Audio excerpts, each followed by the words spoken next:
E anche Mirella applaude con una tristezza nel cuore enorme, perché appunto questa orchestra non c'è più, si è sciolta come la neve e il sole, nonostante 40 anni di storia, nonostante più di 1200 ragazzi che sono passati attraverso questa bellissima orchestra, questi direttori artistici, il maestro Pavan, il presidente Tullio Giacomini, che non c'è più purtroppo, ma ci stringiamo attorno alla famiglia e facciamo gli auguri di Natale, ma soprattutto il messaggio di questi bravi ragazzi che abbiamo, che invece di premiarli, di supportarli, ecco, si vedono costretti a prendere altre strade. Pensate all'umiliazione, tanto sacrificio, tanto impegno, per poi non aver nulla in cambio, solo trovare altre strade, prendere altre iniziative con altre orchestre, ecco, diventare maestri, mettercela tutta. Ecco, io penso che questa sia l'ultima goccia che ha fatto traboccare il vaso e che qualcuno deve dare risposta a questo. Qualcuno deve rispondere, non si può dire ne abbiamo tanti, no? Perché vengono premiati gli ultimissimi, perché fanno parte di cerchi magici, quelli che hanno iniziato con 40 anni di storia non si contano. Ecco, quanti problemi, ma che problemi ci sono? Non esistete, siete invisibili. Però detto questo, dopo questa parentesi di Mirella, fatti i buoni, Mirella, lo dice la Mirella, fatti i buoni, Mirella. Presento subito i graditi ospiti. Abbiamo Don Paolo Magoga, presidente Fondazione Opera Montegrappa. Grazie Don Paolo, che piacere averla ospite questa mattina, grazie. E abbiamo anche Marco Zabotti, il dottor Marco Zabotti, direttore scientifico Istituto Beato Toniolo. Buongiorno, allora, buongiorno, saluto grazie. Don Paolo. Grazie, ecco, mi piace avervi assieme perché grazie. Siete delle persone sensibili, che le parole che ha detto Mirella voi capite perché le ho dette, sperando che non succeda più, ma soprattutto per far capire che dobbiamo anche premiare i giovani bravi, volenterosi, quelli che ce la mettono tutta, che studiano ma trovano anche il tempo per dare spazio alla loro creatività, perché sono dei creativi, non c'è niente da fare, con l'arte e la bellezza. Allora, Don Paolo, com'è la situazione? Vediamo se ci sente, no. Allora andiamo col dottor Zabotti. Allora, cosa dice dottor Zabotti? Cosa state facendo? Cosa le sembra di questa presentazione che ha fatto Mirella, un po' cruda, ma quando ci vuole, ci vuole. Ecco, e cosa ne pensa lei di questi giovani che mi sembra che stanno calcando un po' troppo la pena su quelli meno bravi, quelli che hanno perso la via, ecco, di casa, che hanno preso altre vie, ma abbiamo anche questi però che bisogna valorizzare. Prego, vorrei dire Zabotti. Abbiamo soprattutto questi. E, mi trova perfettamente in linea, a parte l'omaggio, il grazie, ho conosciuto Tullio Giacomini, nella sua vita ho avuto modo anche di una bella collaborazione al suo tempo, e quindi è un grazie anche sentito che diciamo a lui e diciamo alla sua famiglia per tutto l'impegno, e dico anche per la traccia indelebile che lascia, perché inevitabilmente questo suo stare con i giovani, con la musica, con la bellezza, questo promuovere la cultura, la civiltà, l'arte, insomma le forme più squisite, insomma, ecco, di espressione dell'umana, dell'interiorità umana, siano, e del genio, della genialità, del talento, restano, come dire, un patrimonio comune nostro.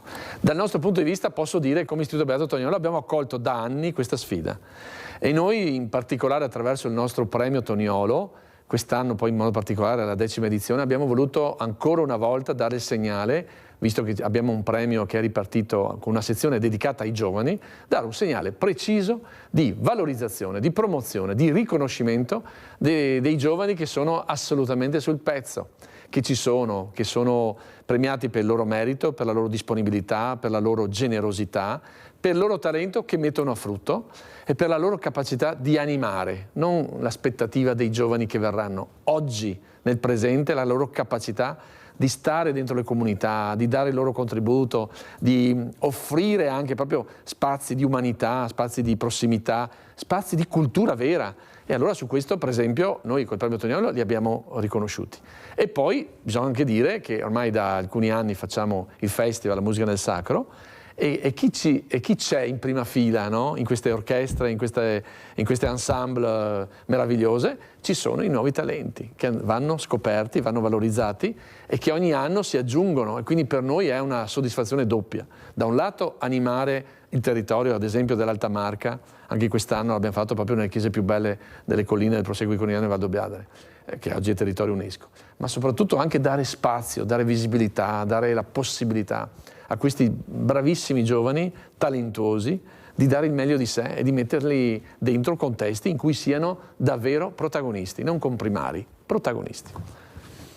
Allora Don Paolo, vediamo se è pronto il collegamento, eccolo qua. Allora Don Paolo, non so se ha sentito sia la mia apertura che le parole del dottor Zabotti, ecco questo messaggio di questi bravi ragazzi che abbiamo, talentuosi, sensibili, ecco ad esempio ai senza tetto di sera sono i ragazzi che vanno a portare da mangiare, le coperte, c'è una sensibilità che loro tirano fuori quando serve, quando vedono che c'è una persona in difficoltà. Eccoli là che arrivano e sono pronti. Sbaglio? È così? E soprattutto la creatività di questi ragazzi, Don Paolo.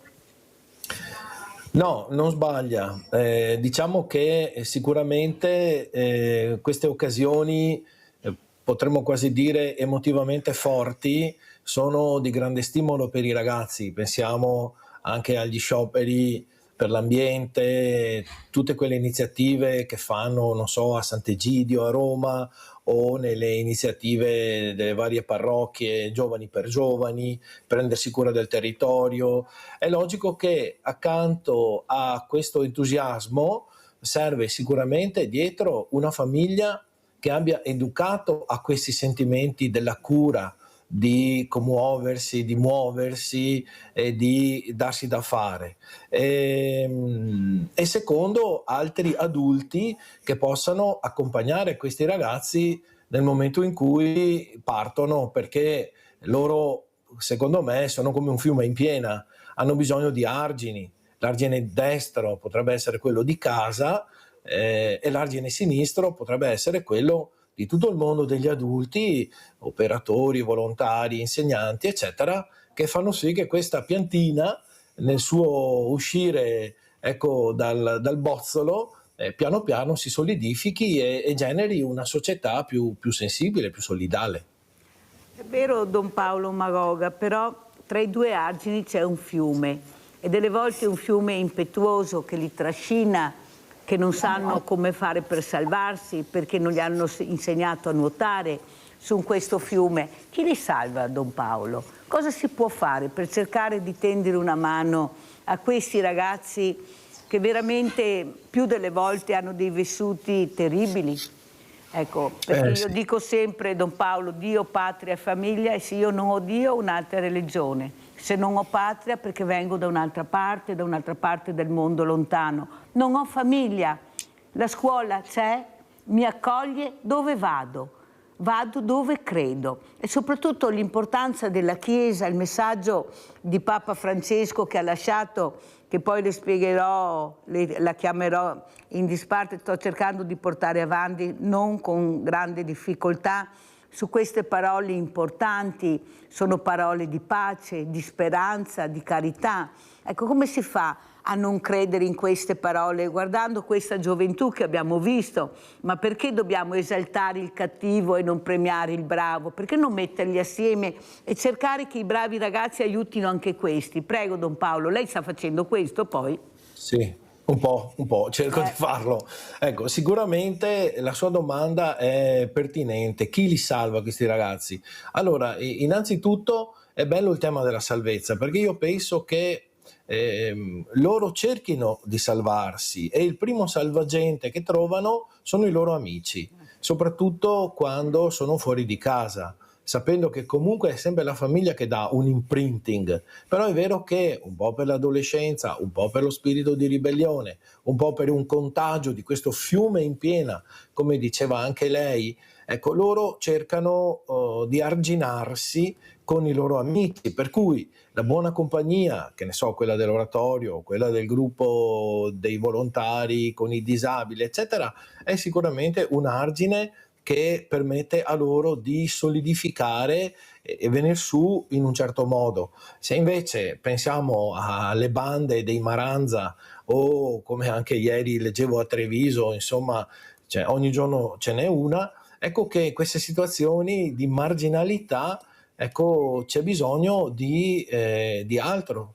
Ecco, c'è bisogno di un lavoro molto preventivo e qui, lavorando in una scuola, posso dire la scuola può essere un luogo importante. Mi colpiva Papa Leone, lei citava Papa Francesco che sicuramente aveva una grande passione per i giovani, ma anche Papa Leone ha avuto una bella idea parlando di costellazioni, perché è vero, i ragazzi, che potremmo considerarli come delle stelle, non vivono da soli, vivono in costellazioni, ovvero sentono la necessità per capirsi, per divertirsi, per vivere di altre stelle. Possono essere i coetanei, ma sicuramente anche adulti significativi, e tutti hanno degli adulti significativi, ecco, sicuramente a casa o anche qualche zio o qualche prof o qualche allenatore, ecco, così si salvano, pensandoli in costellazioni che nel male possono fare disastri, nel bene possono fare prodigi. Dottor Zabotti. Sì, mi piace l'idea di Don Paolo, aggiungo l'alleanza educativa sicuramente. Oggi non ci si salva nessuno da solo, no? Nessun uomo un'isola, e lo ribadiamo con forza, no? Sto concetto, per cui tanto più per i giovani, a proposito di costellazioni e della capacità di mettere assieme in rete. L'altra cosa, mi piace l'idea, Opera Montegrappa, no? Fondazione Montegrappa, cioè dentro la vicenda di una risposta concreta alla dimensione dell'ingegno. Ognuno ha delle competenze, delle abilità. I giovani vanno incoraggiati a seguire la loro strada. Giovanni Paolo II, fare la tua vita e farne un capolavoro. Vanno accompagnati in questo. E quindi la dimensione della scuola che li aiuta a scoprire dentro di sé, dentro di loro, le proprie istanze, caratteristiche, la propria genialità, quello che riuscirebbero volentieri a fare nella vita, e li educa a questo, li mette assieme. E poi, giustamente, come diceva Don Paolo, l'essere affascinanti, cioè adulti che abbiano questa capacità di far capire che vogliono bene ai giovani, cioè che si mettono nella condizione di accompagnarli, di essere con loro, perché la solitudine, no, dei Maranza, cioè di questa situazione che noi poi avvertiamo, produce anche, no, questa inquietudine, queste anche ostilità, queste situazioni negative, dipende anche da una solitudine di tratto, cioè della serie loro non trovano adulti significativi che li affascinino sulla strada e fa bene Papa anche Leone a dire: puntate ai giovani nostri, puntate a cose alte, puntate a qualcosa di importante, vedrete che su questa scia coinvolgete, salvate voi stessi, ma soprattutto riuscite a creare una dimensione ancora più larga. Quindi un'alleanza, giovani con i giovani e adulti con i giovani, perché siano affascinati da un'idea di vita in pienezza. Sa Don Paolo che penso una cosa, la fortuna che abbiamo avuto noi di crescere con i nonni, con gli oratori, con la fede, con il rispetto. Sì, si faceva qualcosa, anche noi, non è che è cambiato il mondo, per carità, le bande ci sono sempre state, ma era diverso.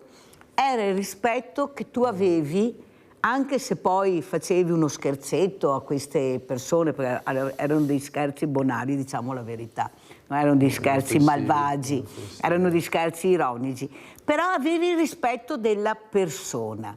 Ecco, io penso, e qualcuno dirà eccola qua che va sempre in cerca del bene anche dove c'è il male, ma io così sono, penso che questi ragazzi non abbiano avuto la fortuna che abbiamo avuto noi. Non c'era la famiglia, ma c'era qualcuno che ti guardava, che erano i vicini. Ciao Beo, dove va? Tutti da ste parti, Nasemi a casa tua sta qua, si tutti soli. C'era sempre qualcuno che ti guardava e ti faceva capire che forse era nel posto sbagliato e qualcuno ti vedeva. Questi occhi che ti guardavano, bastava un'occhiata del genitore che poteva essere, e non c'era divisione di sesso, poteva essere papà e mamma, ecco, non c'era problema, anche la mamma aveva un potere enorme. Ecco, lo sguardo della mamma che ti rimproverava, che arrivava anche qualcosa in testa delle volte, ma soprattutto non perdevi la ragione. Molti sì, è vero, c'è stato il periodo dell'eroina, è vero, lo ricordiamo tutti, però c'era sempre un altro mondo dove tu potevi aggrapparti. Adesso dove si aggrappano questi ragazzi? Cosa offriamo loro? Io mi sono seduta, Don Paolo, vicino proprio a questi ragazzi che lei ha detto Maranza. Io non sopporto le etichette e non so perché continuiamo a mettere etichette, ma proprio quelli tosti, duri. Mi sono seduta in mezzo e ho fatto così con questi mi hanno guardato, l'ho raccontato già diverse volte in trasmissione, è successo 20 giorni fa. Mi hanno guardato come dire, ma sta qua già fuori di testa, cosa vuole questa droga? E poi invece Don Paolo, ho visto questi occhi perché li guardavo molto, loro tenevano gli occhi molto bassi, non riuscivano a guardarmi. Ho detto ciao ragazzi, come state? Come va oggi la vita? Come mai siete qua seduti al freddo? Ho iniziato un po' a parlare, molto diffidenti, però taglio corto, ieri camminavo in città vicino, non proprio vicino a dove avevo incontrato questi ragazzi, a un certo momento mi sento prendere per le spalle, erano 2 di loro e mi hanno detto ciao, hai paura? No, ho detto. Ti accompagniamo? No, ho detto. Ma perché non hai paura?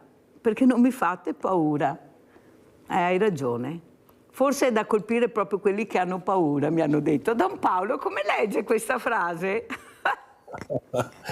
Allora, se posso permettermi, in virtù proprio di questa sua esperienza, che considero molto interessante, le racconto un progetto che sta nascendo con il contributo della nostra scuola e 10 comuni della Pedemontana del Grappa, quindi 10 comuni, non patatine. Questo mondo più civile, no? Si è reso conto che ci sono dei ragazzi ai bordi della strada che non riescono a entrare né nei GREST delle parrocchie né nelle attività estive, eccetera, eccetera, perché serve una proposta che sia quasi tagliata su misura. E portando proprio l'esperienza della nostra scuola, dove seduciamo i ragazzi mettendoli a lavorare, soprattutto su cose che li appassionano, motorini, eccetera, eccetera, ecco, è nata questa idea di cercare, proprio come le pecorelle smarrite, quei ragazzi, quindi c'è un lavoro con le scuole, con gli assistenti sociali, che nei 5 ragazzi per ogni comune, quindi una cinquantina di ragazzi, che sarebbero lasciati fuori e di aprire le porte della scuola per 3 settimane in luglio e proporre a loro di mettere le mani nei laboratori della scuola, e quindi falegnameria, meccanica, idraulici, elettricisti, contornando questo con tornei di sport, pallavolo, calcio, rugby e quant'altro, in modo da poter dire guarda che c'è qualcuno che pensa a te, come ha fatto lei che si è messa, no, ad abbracciarne 2.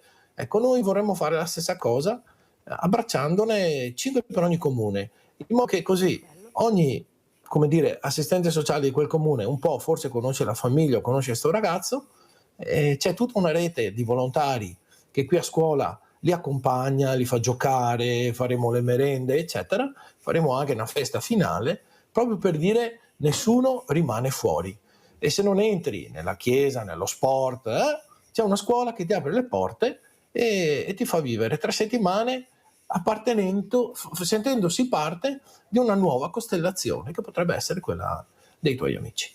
Forse proprio sarebbero questi i nuovi centri estivi che io sogno da anni.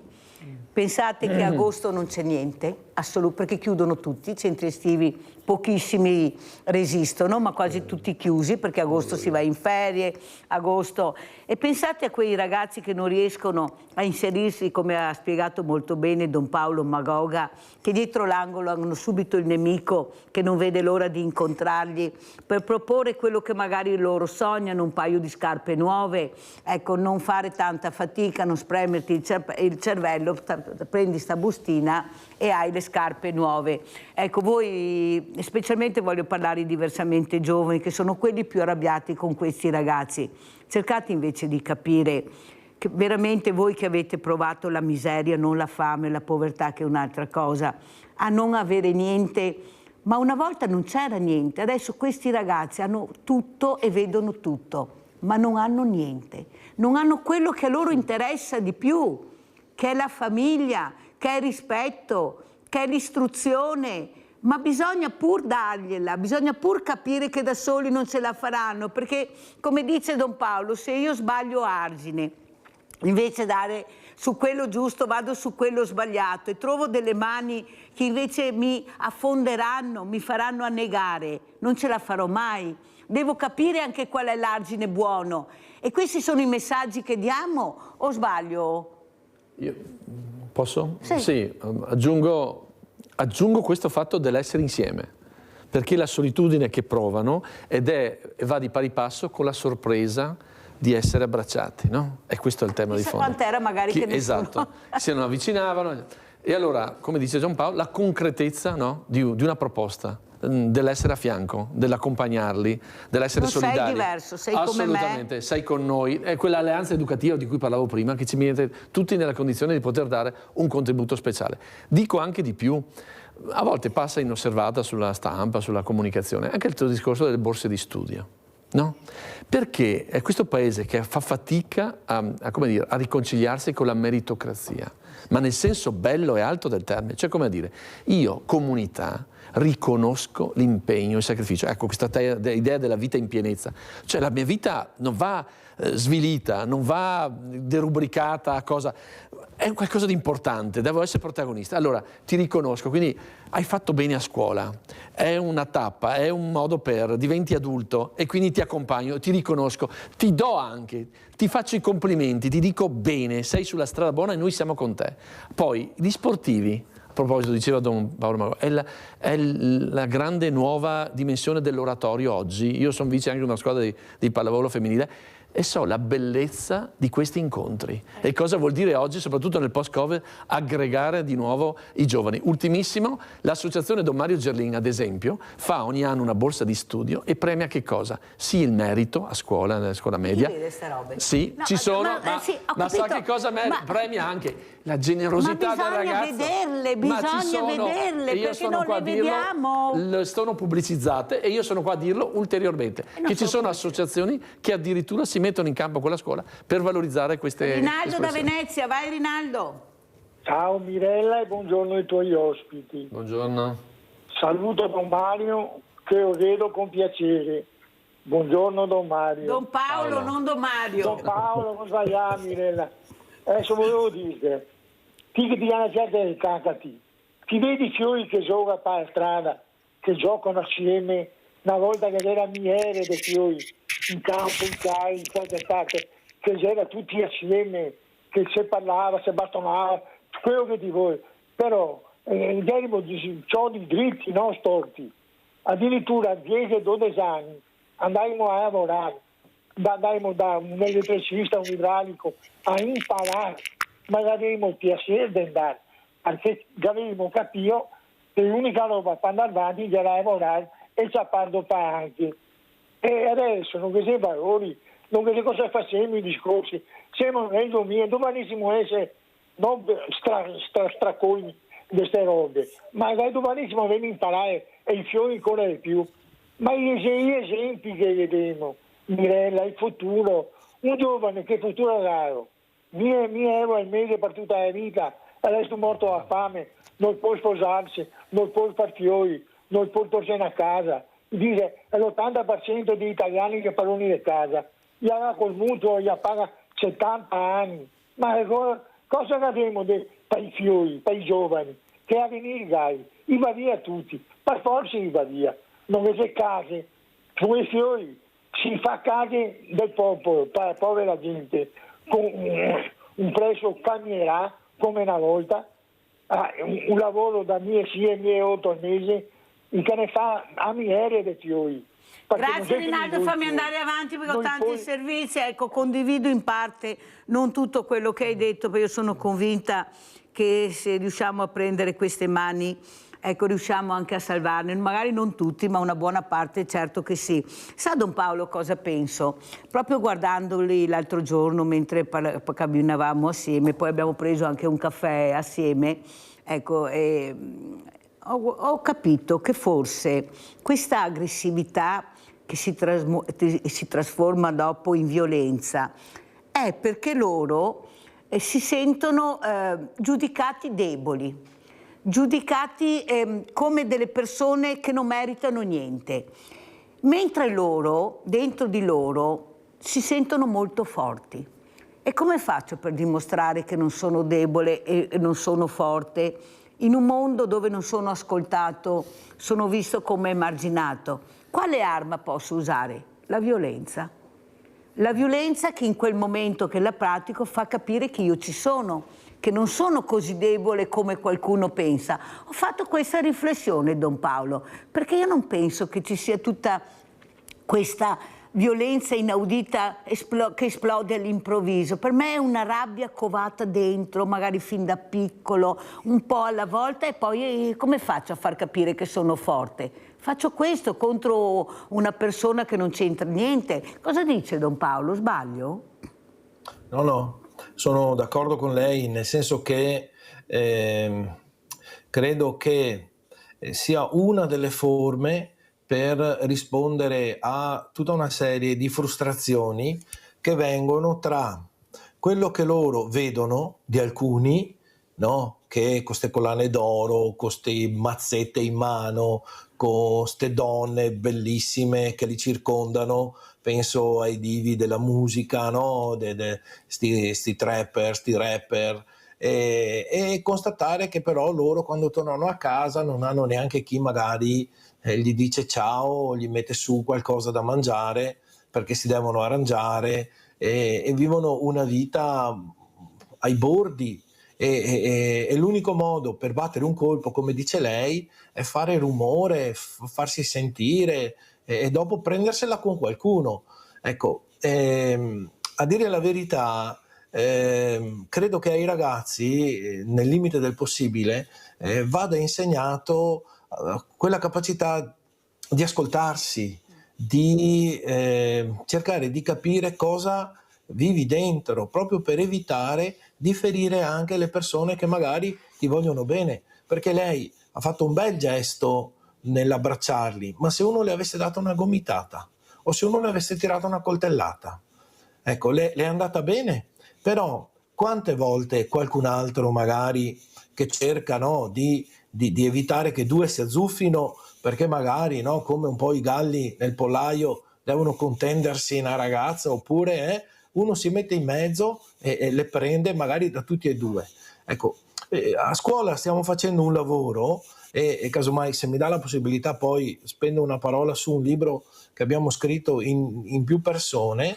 Ecco, cioè quando un ragazzo entra in officina e vede un motore, ecco, viene subito affascinato. Pensi che ci sono dei professori che dicono: quando si mettono a lavorare dentro al cofano di una macchina, se anche passasse una ragazza nuda, questi sarebbero ancora a guardare il motore, perché ci sono delle cose che prendono così tanto i ragazzi che dimenticano tutto il mondo. Però quello che insegniamo, meccanici, non ci si improvvisa, si impara un po' alla volta, e il nostro cuore è un motore come quello di una macchina. Non ci si improvvisa esperti, e quindi bisogna che qualcuno mi insegni ad ascoltare il mio cuore, come i nostri prof insegnano ad ascoltare. Senti sto motore, senti che non va, senti questo che funziona, che cos'ha questo che non va? E allora c'è il pistone, oppure c'è la candela, oppure i fumi, e che ne so. Ecco, anche il nostro cuore bisogna trovare il modo di insegnare ad ascoltarlo e a manutentarlo. Ecco perché in questo Grest che faremo per i ragazzi, chiamiamoli lasciati in disparte, uno dei laboratori, oltre a meccanica, falegnameria eccetera, sarà anche quello delle emozioni. Cioè impara a conoscere cosa ti bolle in pentola. Sandra da Padova, vai Sandra. Ciao Mirella e buongiorno agli ospiti, complimenti a tutti e due. Allora, hai ragione Mirella, io ho vissuto in un periodo che non c'era tutto sto lusso, però non mancava il mangiare, parlo per me, però con tanta severità Mirella, perché te l'ho già spiegato una volta, mia mamma menava fisso.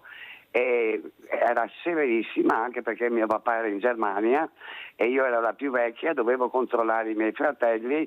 Una volta mia sorella è caduta ai giardini pubblici di Padova, ha avuto un taglietto, lei che urlava, mia mamma, ci hanno accompagnato al pronto soccorso, poi siamo andati a casa, mia mamma cosa ha fatto dopo? Mi ha picchiata. Allora Mirella, bisogna anche dire, io avevo delle velleità future, come ti ho già detto ero bravissima a scuola, però purtroppo le mie passioni sono state troncate. Vabbè, ormai è andata così, pazienza. Io credo però, hai ragione, la violenza è data dalla rabbia, da una rabbia che fomenta, te lo dico perché avevo anche degli amichetti che avevano avuto una vita insomma abbastanza problematica in famiglia, e la rabbia era di picchiare l'altro così. Capisco, non è facile, penso, istradare sti ragazzi. Io lo sai, non ho paura, io fermo i ragazzi. Brava. Anche l'altro giorno c'erano dei ragazzini che litigavano, erano italiani, dunque non erano stranieri. A un certo punto io mi sono fatta strada in mezzo al marciapiede, allora si sono spostati, però sono tornati indietro e ho detto: ma scusate ragazzi, ma perché urlate così? Uno mi ha detto che penso, ecco, mi ha detto una parolaccia e io ho detto: guarda che non è che a me dà fastidio, sai, che non credi, perché alla mia età non mi tocchi con queste parolacce. Grazie Sandra, fammi andare avanti che devo andare anche alla pubblicità, però so che il dottor Zabotti voleva aggiungere qualcosa a quello che hai detto. Prego, dottor Zabotti. Condivido il tema del grido rispetto alla violenza, cioè è un grido disperato, per quello che parlo di vita in pienezza, cioè dobbiamo far riscoprire a loro il tema del significato della vita, e quindi anche con quel meccanismo di cammino, no? Come l'idea del motore, cioè di pian pianino riuscire a capire anche dentro di noi. Una cosa però, signora, io credo molto, quando parlo di alleanze, anche ne parlo e lo sottolineo a livello intergenerazionale, ok? Cioè, come a dire, riscoprire, ognuno per la propria parte, gli adulti ma anche gli anziani, sì, il ruolo di esperienza. Allora dico che se ci sono state velleità, come voglia di emergere e comunque di conquistare traguardi, di fare cose importanti da giovani che non sono state realizzate durante la vita, lo dico spesso quando vado a fare qualche lezione dall'Università degli Adulti: fatelo, continuate a farlo anziani, abbiamo bisogno della vostra curiosità, del vostro interesse. Andate alle università degli adulti e lì mettete a frutto i vostri talenti, perché credo sia una straordinaria conquista, un straordinario presidio culturale e sociale per le nostre comunità. Pensate che cosa sarebbero le nostre comunità senza le università degli adulti. Sono perfettamente d'accordo, però Don Paolo, lei mi ha detto poteva arrivarti una coltellata, una gomitata. No, Don Paolo, perché li ho anticipati. È là il problema. Alzare l'asticella no, anticipare il gesto violento. Come fai? Con la gentilezza? Disarmi. Le emozioni? Ma come questa? Chi è questa? Tutti girano a largo, questa si sente in mezzo. Allora intanto che pensano a cosa voglio, tu li anticipi, no? E cominci a parlare, perché con loro non parla nessuno, parlano solo tra di loro, perché hanno paura di questa violenza. Però vede Don Paolo, il problema è che questi ragazzi hanno un nome e un cognome, molti sanno chi sono e hanno già dei precedenti. E invece di cercare di darli a persone che magari potrebbero insegnare loro cos'è la bellezza della vita e l'emozione, li lasciano da soli, aspettando che arrivi un altro gesto violento. Questo stanno facendo. Perché vede Don Paolo, il mio pensiero è che qualcuno non vuole fermarli, perché non è possibile che l'Italia sia in mano cosa? Mettiamo 400? No, non so neanche se ci arriviamo a 400 di cattivi ragazzi in tutta Italia. Facciamo anche 500, ma abbiamo paura di 500 ragazzini? Oppure c'è qualcosa che divide e impera? Perché io penso questo ormai, Don Paolo, perché abbiamo le associazioni di volontariato, nessuno ci chiama, nessuno ci chiede spiegazioni. Quando fai qualche proposta o qualche progetto importante, la maggioranza dei progetti è stato bocciato, perché non ci sono le risorse, è troppo impegnativo, non si può, c'è la legge, la burocrazia. No, è perché non lo vuoi fare, non perché non si possa fare. Pubblicità.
Che bella questa carrellata di immagini, di questo premio così importante che valorizza la meritocrazia, eccolo qua. Premio alla meritocrazia che si è comportato bene, che ha dato dei messaggi positivi, costruttivi. Prego, dottor. Marco, sì, è stata un'intuizione, ecco, proprio 10 anni fa, ancora prima che iniziasse ufficialmente la costituzione dell'Istituto Beato Tognolo, proprio questa idea di mettere in campo un'iniziativa, un premio che ogni anno è riferito al pensiero e all'opera del Tognolo, quindi ogni anno ha un tema differente, ma coinvolge, valorizza, promuove, riconosce le persone, le attività, i progetti, le iniziative concrete che sono sul territorio, che sono a livello sia nazionale, quindi con delle pubblicazioni, con delle progettualità ampie, di ampio respiro. Rete Veneta. No, prego. Sì, sia a livello regionale, quindi azione testimone vuol dire attività che in campo regionale hanno questa dimensione, questo respiro, ma poi soprattutto anche i giovani, è la terza sezione che noi dedichiamo proprio a loro e li promuoviamo appunto con delle cose che loro fanno, delle cose belle che loro fanno, delle cose originali che loro fanno al servizio della comunità. Allora Don Paolo, adesso invece parliamo del libro, lei ha detto, ecco, vorrei parlare anche di questo libro, prego Don Paolo, facciamo vedere bene, eccolo qua. Eccolo. Sostare con gli adolescenti, come conoscerli per comprenderli, è una collaborazione tra il Rotary e la nostra scuola, Fondazione Opera Montegrappa. Un libro scritto a 5 mani, dove c'è una bravissima psicologa, psicoterapeuta, Cesia Polloni, che è stata un po' l'ideatrice del libro, e poi una professoressa, Lucia Mongelli, che scrive il rapporto adolescenti e scuola, un altro psicologo, Enrico Bandiera, che parla invece giovani e social, e poi un'avvocata penalista, Elisa Berton, che parla giovani e legge, e io che parlo di giovani e spiritualità. Come dicevo, i ragazzi, se il cuore è un motore, si immagini un ragazzo, e a volte anche a noi adulti servono degli strumenti per poterli approcciare, per non restare vittime di risposte istintive, di risposte superficiali. L'altro giorno riguardavo il film Avatar e a un certo punto uno dice all'altro ti vedo, e l'altro gli fa certo che ti vedo, no, io ti vedo, come dire, dentro. Ecco, i nostri ragazzi ci sfuggono, non riusciamo a vederli, non riusciamo a leggerli, per questo, come dice lei, no, poi reagiscono male. E invece fermarsi, documentarsi, studiare per poter conoscere questo universo fantastico, affascinante e però anche sfuggente, credo sia doveroso per tutti. Quando li conosci, te ne innamori. Maurizio da Conselve, vai Maurizio. Ciao Mirella, buongiorno a Don Magoga e all'altro ospite, che non mi ricordo il nome. Dottor Zabotti. Esatto, professore. Allora, io vorrei parlare col Don Magoga. Allora, Don Magoga, senta, io purtroppo da anni qua, io all'integrazione non ci credo più. E le spiego anche il motivo.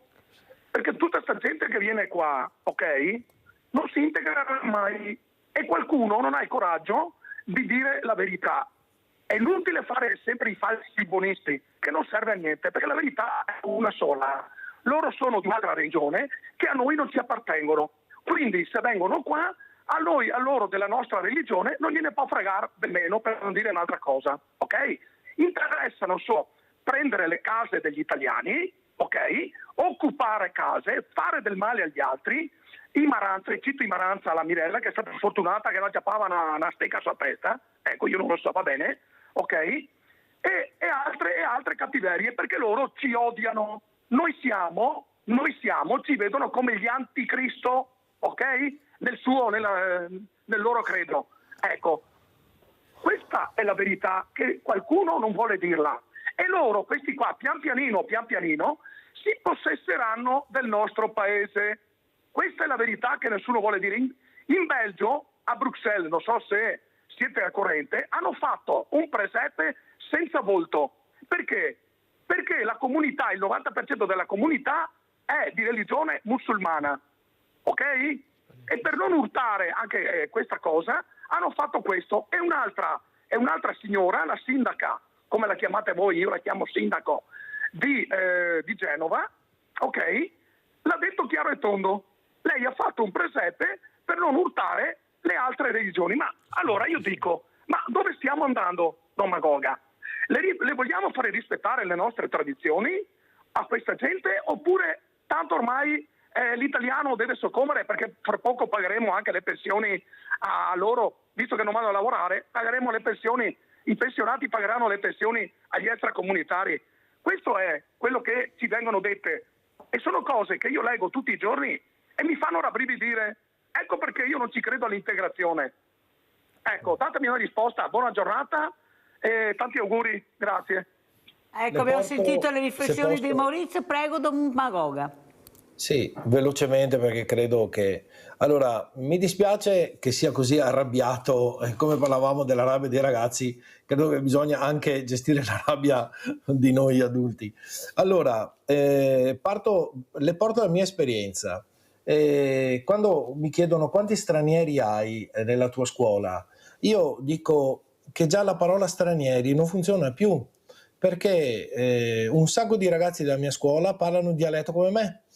Sono figli di un italiano e di una straniera, o di un straniero e di una italiana. Vediamo anche le immagini, Don Tanti Paolo, hanno che così anche vediamo, la religione ecco ortodossa, altri sono cattolici, altri sono musulmani, altri non sono niente.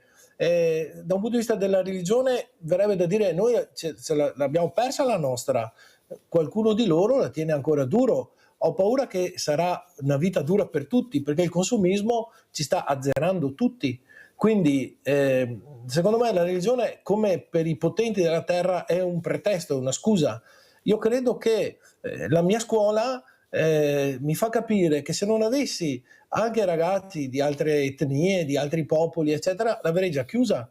Ma credo avremmo chiuso ristoranti, i muratori sarebbero a cartoni. Cioè ormai la nostra terra è piena di popoli. Siamo anche noi i Longobardi. Da dove veniamo fuori noi?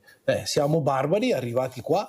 Ecco, quindi cioè siamo tutti mescolati, siamo sempre stati mescolati, e anzi proprio il popolo ebreo, che si teneva abbastanza stretto il suo, era pieno di storpi, ciechi. Perché? Perché la cultura cresce nel mescolarsi, si impara sempre dall'altro, perché se tu lo temi hai messo le premesse per le guerre. Se invece tu impari qualcosa, perché tutti hanno qualcosa da insegnarti, è fatta, e che è quello che insegniamo ai nostri ragazzi. E poi io credo che i nostri ragazzi, che sono di 1000 culture, saranno loro che pagano le nostre pensioni, non noi che paghiamo le pensioni. Noi siamo un popolo che se non inizia a figliare, ciao. Quindi benedette queste immigrazioni. Certo, vanno controllate, vanno educate, vanno amalgamate, perché in tutte le nostre classi c'è il crocifisso. Noi abbiamo fatto gli alberi di Natale, il presepe, eccetera, eccetera. Quindi, cioè, a presentare bene la tua fede, la tua religione,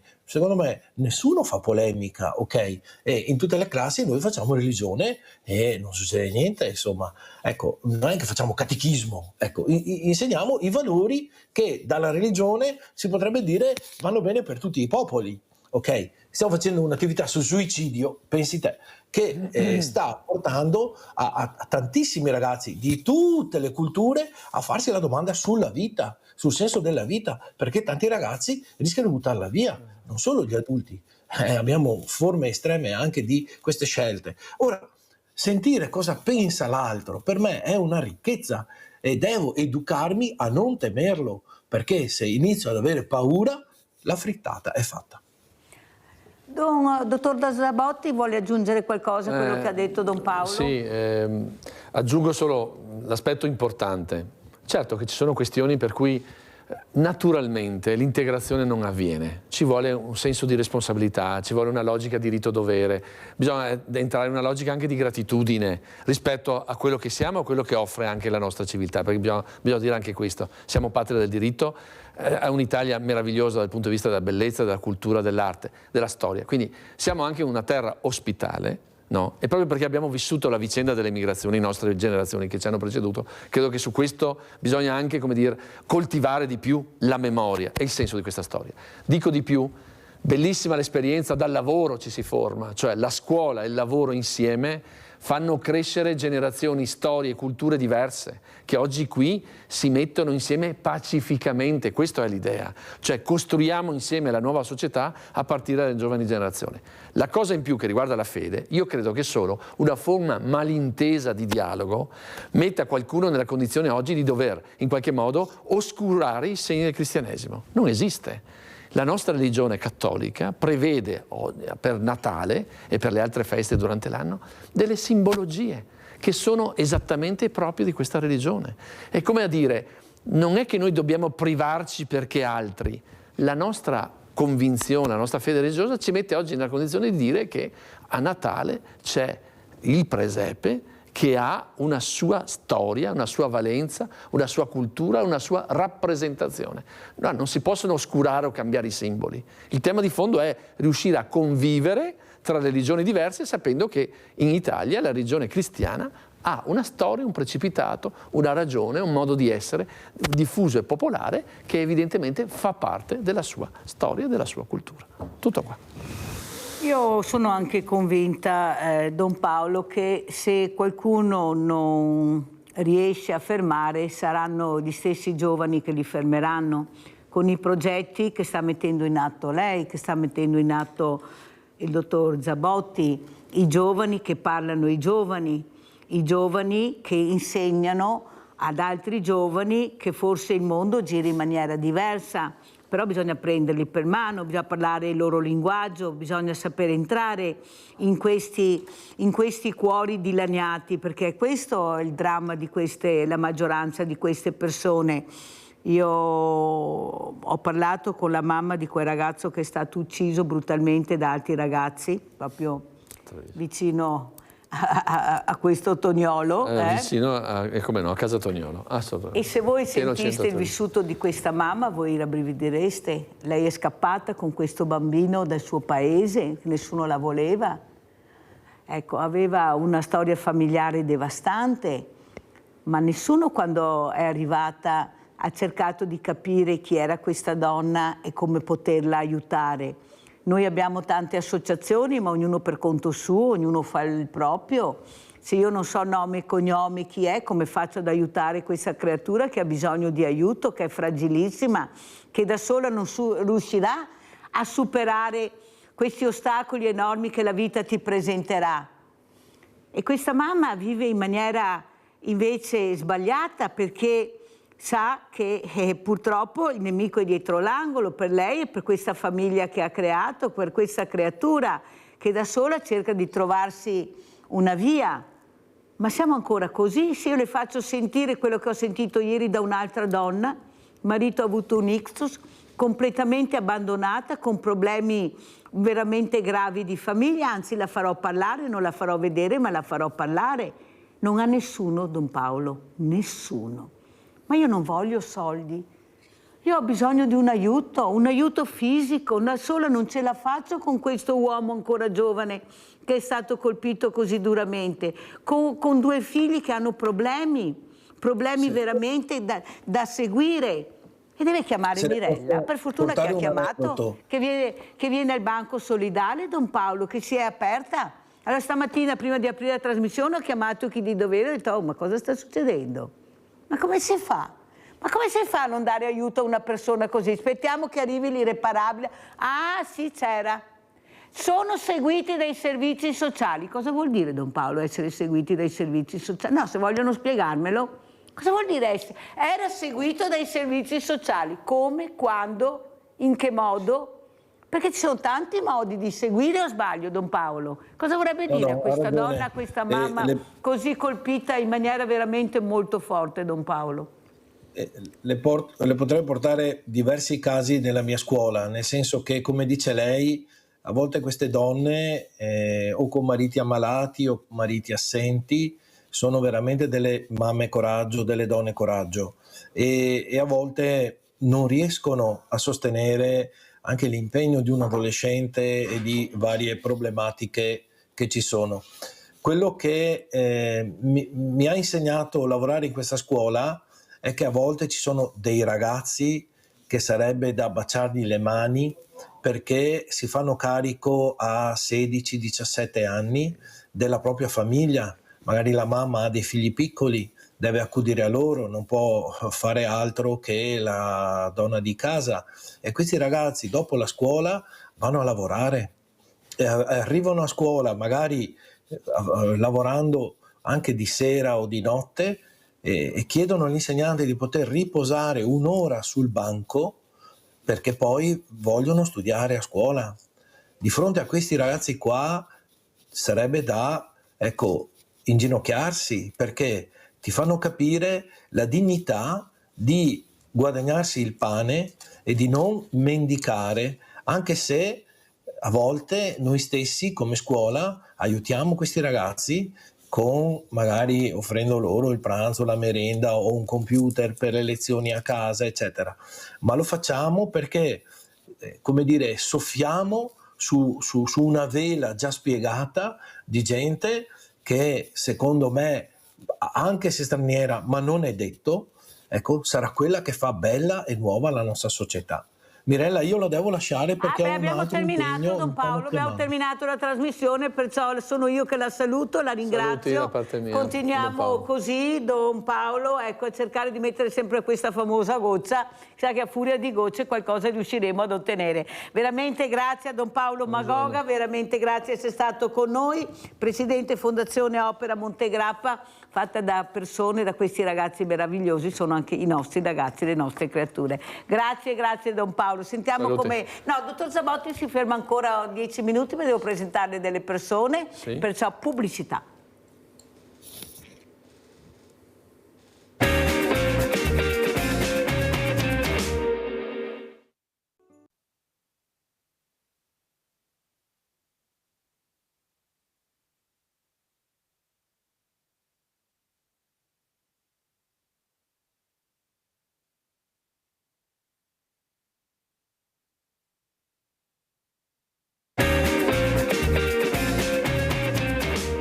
Vediamo questa locandina importante, non avere paura. Bellissimo questo titolo di questo avvenimento molto importante. Abbiamo parlato con gli ospiti precedenti della paura, dell'emozione. Saluto e ringrazio veramente Maria De Nardi, Presidente Associazione Psiche 2000. Grazie, parleremo di salute mentale, grazie veramente di essere qui e grazie anche per questo messaggio che sta cercando di dare questa mattina. E saluto anche la dottoressa Cesia, non c'è ancora, dovrebbe arrivare la dottoressa Cesia Poloni, che è una psicologa psicoterapeuta. È rimasto con noi il dottor Marco Zabotti perché volevo far conoscere questa persona per capire l'importanza di quello che adesso dirà, di questa fragilità mentale che bisogna in qualche modo capire, cercare anche di capire come risolvere il problema di queste persone che non è sempre semplice per le famiglie accompagnare, bisogna essere veramente preparati, non sempre vogliono essere aiutati, le fragilità sono a 360 gradi. Prego De Nardi. Buongiorno Mirella, buongiorno ai telespettatori e buongiorno al dottor Zabotti. Il problema della malattia mentale è un problema molto delicato ed è un problema anche parecchio sentito, anche se magari tanti non lo ammettono e tanti ancora si vergognano purtroppo. Infatti la nostra mission è anche quella di parlarne in modo che, come tutte le cose che si conoscono, fanno meno paura. Il nostro spettacolo che lei ha citato prima, ha fatto vedere il Deplian, verte proprio su questa tematica, nasce dalla nostra esperienza. Noi da 20 anni abbiamo questo laboratorio teatrale e in seno appunto all'associazione, in collaborazione naturalmente con il nostro Dipartimento di Salute Mentale, nato appunto 20 anni fa, e siamo andati in giro per i teatri proprio per far vedere che tutto sommato le persone, abbiamo tutti fragilità, ma chi ne ha di più, chi ne ha di meno, e quindi far vedere che non bisogna aver paura, bisogna conoscere e bisogna appunto far vedere che le persone sono tutte uguali. Denardi, cos'è la paura per lei? Lei che è nel pezzo, che sa cosa vuol dire, è la paura oppure è il non saper come reagire, come gestire questa situazione di questa persona che può essere il figlio, il nipote, il fratello, perché non sei preparata? Ecco, abbiamo bisogno di persone preparate, di luoghi dove veramente queste persone possono appoggiarsi, comprese le famiglie. Però mi sembra che siamo veramente lontani anni luce da questo che si potrebbe fare a quello che invece abbiamo. Prego, Denardi. La paura, Mirella, è data dalla non conoscenza. E comunque se tu conosci, come appunto lei dice, un familiare che ha questo problema, se non trova delle soluzioni, non trova da chi andare, a chi rivolgersi, non conosce, eccetera, la paura raddoppia.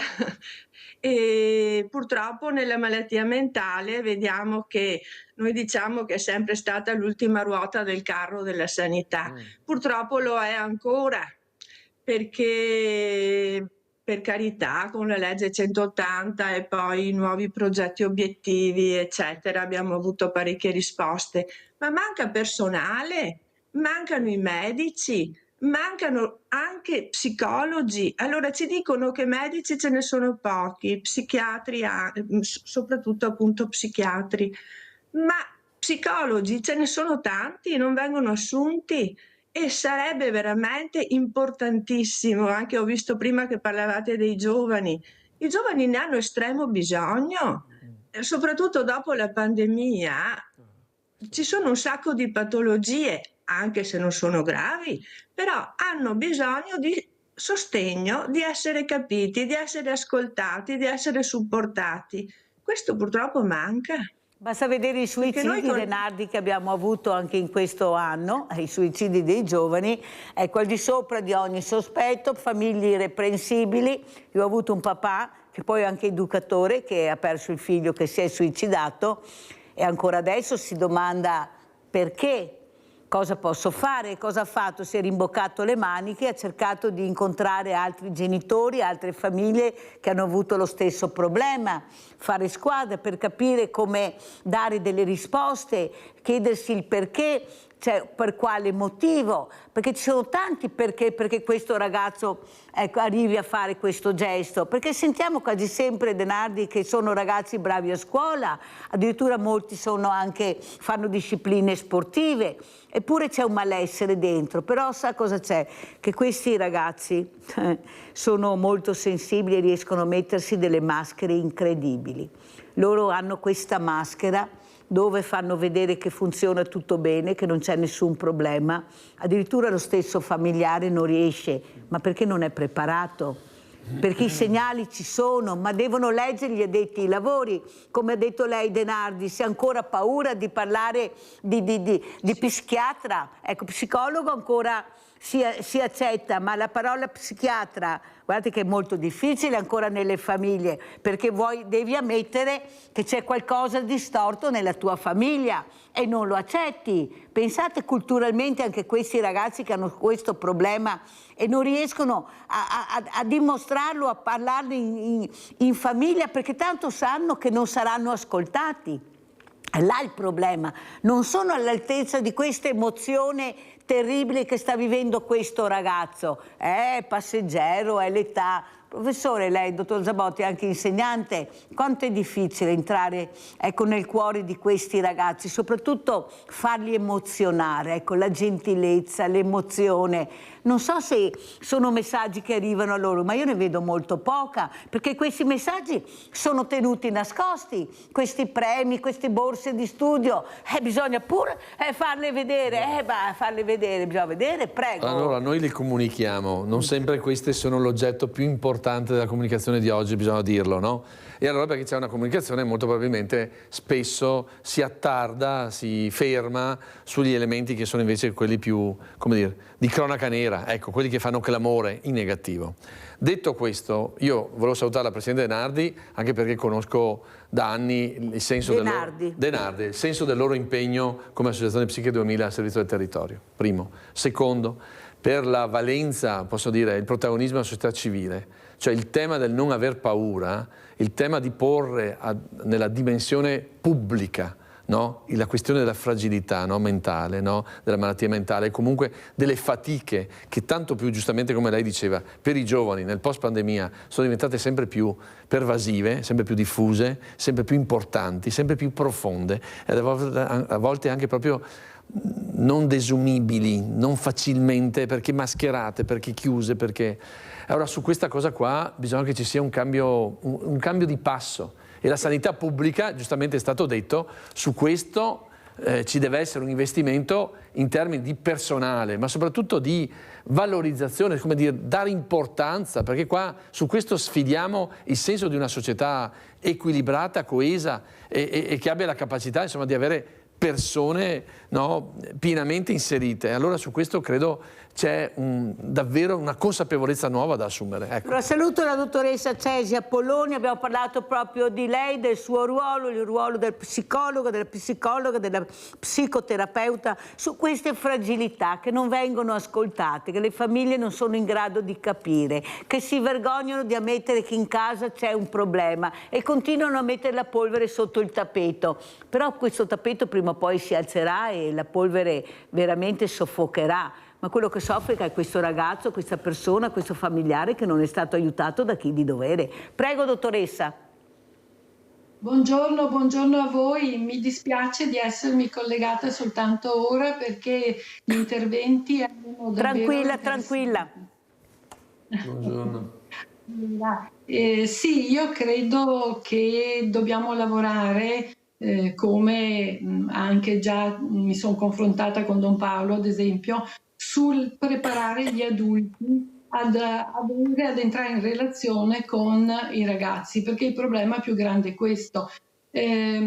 Come già altri studiosi hanno detto, in questo momento storico...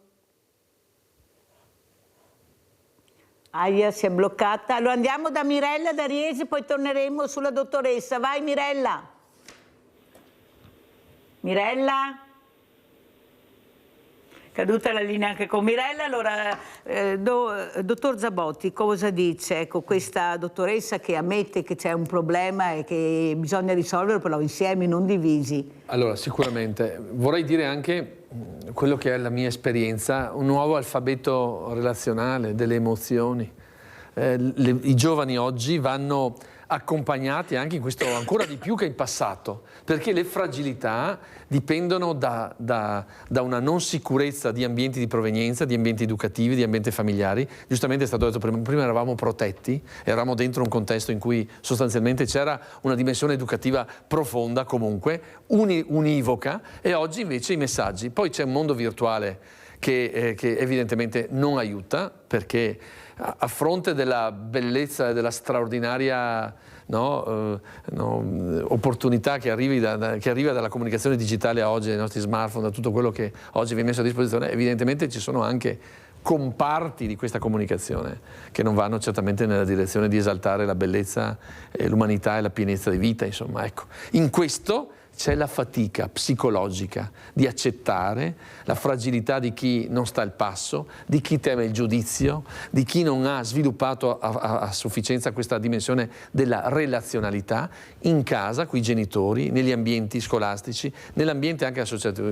Purtroppo cronache recenti ci hanno parlato di casi relativi a giovani che avevano una vita normale, tra virgolette, anche dal punto di vista relazionale, ma evidentemente covavano dentro un sentimento che nessuno è riuscito in grado di intercettare. Allora, da questo punto di vista ho sentito anche negli ultimi recenti programmi delle ultime regionali, cioè lo psicologo di base, dare un nuovo incentivi per quanto riguarda il tema dell'assistenza, insomma, per quanto riguarda la malattia mentale. Ecco, su questa cosa qua bisogna riconoscere queste fatiche, chiamarle per nome e dire che una società oggi, per essere davvero migliore, deve investire di più su questo ambito qua, cioè deve garantire di più l'assistenza, la cura delle persone che hanno questa fragilità. Mirella da Riese, eccola qua, ciao Mirella. Ciao Mirella, ciao. E buongiorno ai suoi ospiti.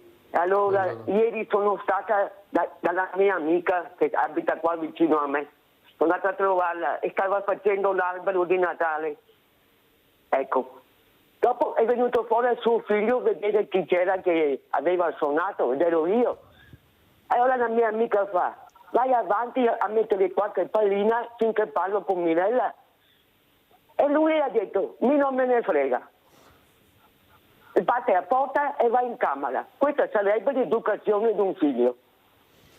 Ecco. Hai fatto bene Mirella, brava a capire che l'insofferenza. E la mamma se ne è infischiata, non ha detto niente, ha parlato con me, invece di prenderlo e dirgli 4 con educazione. Quanti anni ha questo figlio? Quanti anni? Totale. Quanti anni ha il figlio? Una cosa vergognosa. Aveva 13 anni. Aveva 13 anni. Grazie Mirella, grazie di questa riflessione che stai facendo a voce alta. Io avrei fatto diversamente. Ecco, Presidente De Nardi, ma quanto faticoso è far capire alle persone che non bisogna aver paura, come sta facendo lei con questo spettacolo, con questo concerto, con l'evento, perché sono sempre eventi dove dovrebbero partecipare in molti, specialmente quelli che non riescono a capire che siamo nel 2025, che queste fragilità hanno in mano anche degli strumenti terribili, potenti, ecco, basta poco per sbagliare, ecco, bisogna sapere anche gestire queste fragilità anche con questi strumenti. Prego, Presidente De Nardi. Guardi, noi appunto abbiamo fatto lo spettacolo, abbiamo debuttato al Dina Orsi e era tutto pieno, e anche al Sant'Eunisto che siamo andati giù il 29. Quindi le persone vogliono sapere, vogliono ascoltare, però alla fine poi è un problema degli altri. Difficile ammettere che è un problema tuo, e questo è intanto una cosa molto molto grave. E un'altra cosa purtroppo è la mancanza di personale, come dicevo prima. La nostra regione spende il 2,8% del budget della salute, dovrebbe essere almeno il 5%. Questo dato dalla legge nazionale e anche ripetuto nelle leggi regionali, però viene speso molto poco.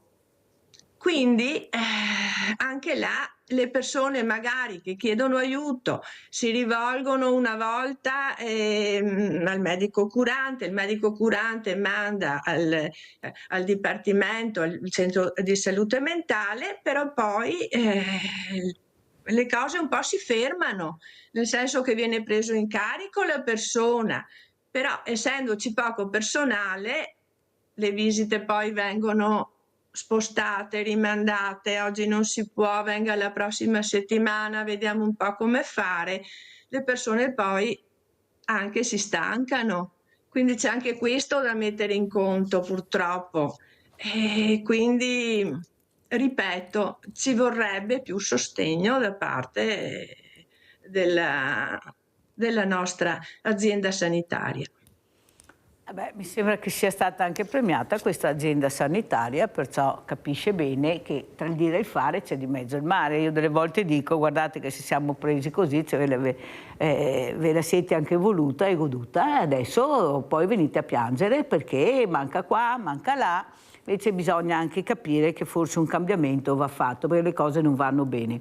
Ecco, io come lei vivo in mezzo a queste realtà, a queste problematiche, a queste fragilità, e vi posso assicurare che quando ho terminato qua e vado oggi al Banco Solidale, nonostante abbiamo cercato di renderlo il più accogliente possibile, mi vengono i brividi a vedere le situazioni che incontreranno i volontari, di persone veramente che sono allo stremo delle forze. però non c'è l'ascolto. Ecco, in questo periodo poi a Natale si deve far vedere che tutti siamo a Cortina, ecco, che tutti sciiamo, che tutti siamo nei ristoranti, sono ristoranti pieni perché poi arrivano le telefonate, ma cosa dici Mirella? Non ho trovato un posto in pizzeria, non ho trovato un posto di qua, e io rispondo sì, ma quanti siamo? Tu vedi quello che vedi e gli altri che sono a casa non li vedi mica, sono invisibili e neanche ti preoccupi di pensare che ci sono anche questi, invece ci sono, e devo dire grazie al mondo della solidarietà, alle parrocchie, ai banchi alimentari, all'ascolto che riusciamo a fare, a dare a queste persone, voi vedrete le lacrime che scenderanno, perché più di qualcuno vuole dire fammi vedere Mirella, perché voglio dirlo, ma non vi vergognate, guardate come viviamo noi, al freddo. Persone diversamente giovani che ci hanno fatto diventare grandi e bravi come siamo, che non riescono a riscaldarsi, che hanno 3 paia di pantaloni, 3 maglioni e per fortuna che non fa ancora freddo, ma il diversamente giovane quasi sempre per natura ha freddo a una certa età, ha bisogno di essere coperte, a casa si arrivano a 16 gradi e tanto. Capite che veramente, ho detto Presidente Denardi che forse qualcuno lassù ci ama perché quest'anno l'inverno deve ancora arrivare, fortunatamente si vede che qualcuno sta pensando a queste fragilità e dice beh, dai, tutto sommato delle volte sembra quasi primavera e perciò mi sollevo un pochino. Lei sorride ma è la realtà, Presidente, guardi che io faccio molta fatica a confrontarmi con la politica perché non ascolta, non vede. Ieri avevo un sindaco che dice ma come? Mirella, ho messo le luci, ho fatto le luminarie, ho cercato di dare le strade, i marciapiedi e poi mi arrivano sui social dei messaggi devastanti e gli ho detto scusa sindaco, mi dispiace dirglielo, ma forse non ha fatto quello che vogliono i cittadini, che se ne frega delle luminarie, io ho bisogno di qualcos'altro, ho bisogno dell'ascolto, di un aiuto. Ma cosa me ne faccio delle luminarie o del marciapiede? Non mangio col marciapiede e neppure con la luminaria. E lei è stata zitta. Perché bisogna anche dirle le cose. Ma stai facendo le cose che servono ai cittadini oppure le cose che servono a voi per avere visibilità? Perché là è il problema, ascolti oppure senti e poi fai quello che vuoi e non è quello che vogliono i cittadini. I cittadini hanno bisogno di una casa, la maggior parte, di un lavoro, di essere ascoltati, di curarsi, non hanno neppure i soldi per curarsi. Io li ho tutti senza denti, quasi tutti, Presidente, devo dare gli omogeneizzati per mangiare, ma non vogliono neanche più curarsi, perché ho anche un luminario, un dentista che farebbe anche gratis questo lavoro, non vogliono neanche più curarsi. No, Mirella, basta, no, non mi interessa, guarda, magno così. Ma no, che dico, ma dai, te sei ancora giovane, ma dai. Niente da fare. Capisce che ormai io che vedo queste cose, poi quando li ho qua che me la raccontano, dico guarda che la Mirella non la racconti mica. Poi non so, a casa ognuno fa le proprie riflessioni, ma io sono nata così, non c'è niente da fare, nel mio DNA aiutare gli ultimi, quelli che non hanno parola, che non sono visibili. E questa è la realtà con i volontari, questa squadra meravigliosa che ho la fortuna di avere dal 2010, perciò sono 15 anni di storia. L'unico banco alimentare all'interno di un ente pubblico in Italia, nessun politico passa neppure a portare un panettone, ma chi se ne frega? E siamo dentro la provincia, cioè un ente pubblico, dove arrivano tutti i partiti, lei fa così, ma io le dico queste cose, poi ognuno fa le proprie riflessioni, ma io li prendo il panettone, ho mica bisogno che me lo portino loro, ci mancherebbe, mi arrangio, ma questo arrangiarsi dà fastidio a qualcuno, non capisce che dà fastidio. Quando tu ti arrangi e fai, dai fastidio. Devi chiedere, devi elemosinare, devi stare zitto, ecco, devi porgere l'altra guancia, no, anche no, Presidente, perché io dico sempre che il politico passa, e il volontariato resterà con grande fatica, ma rimarrà.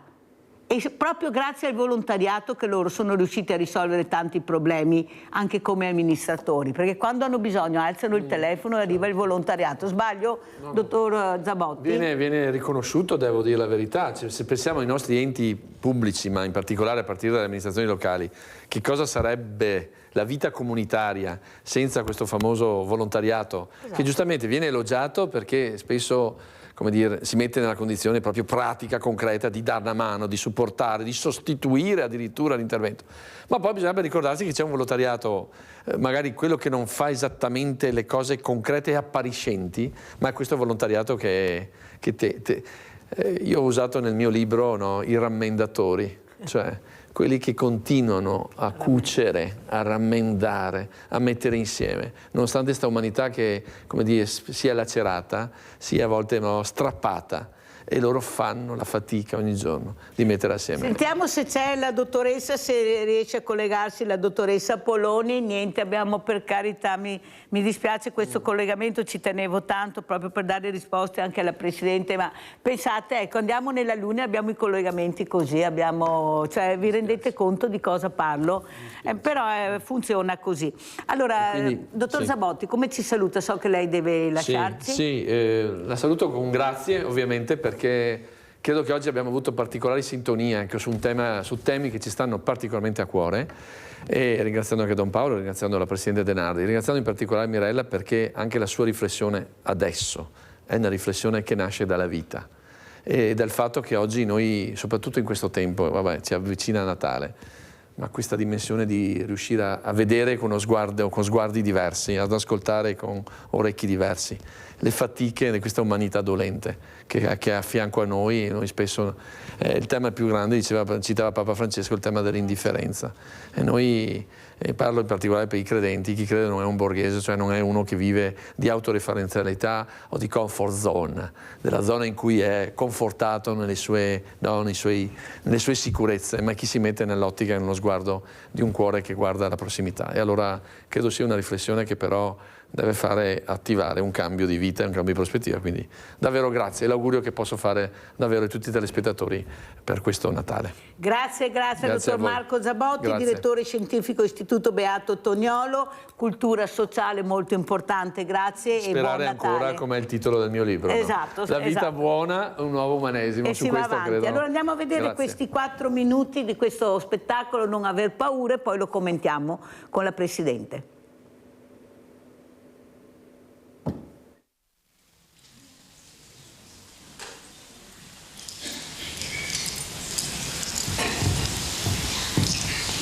Enrico. A Enrico piacciono le sigarette. Marlboro Gold 6,50 €, Muratti blu e red 6,50, Philip Morris blu e Filter Kings 5,50.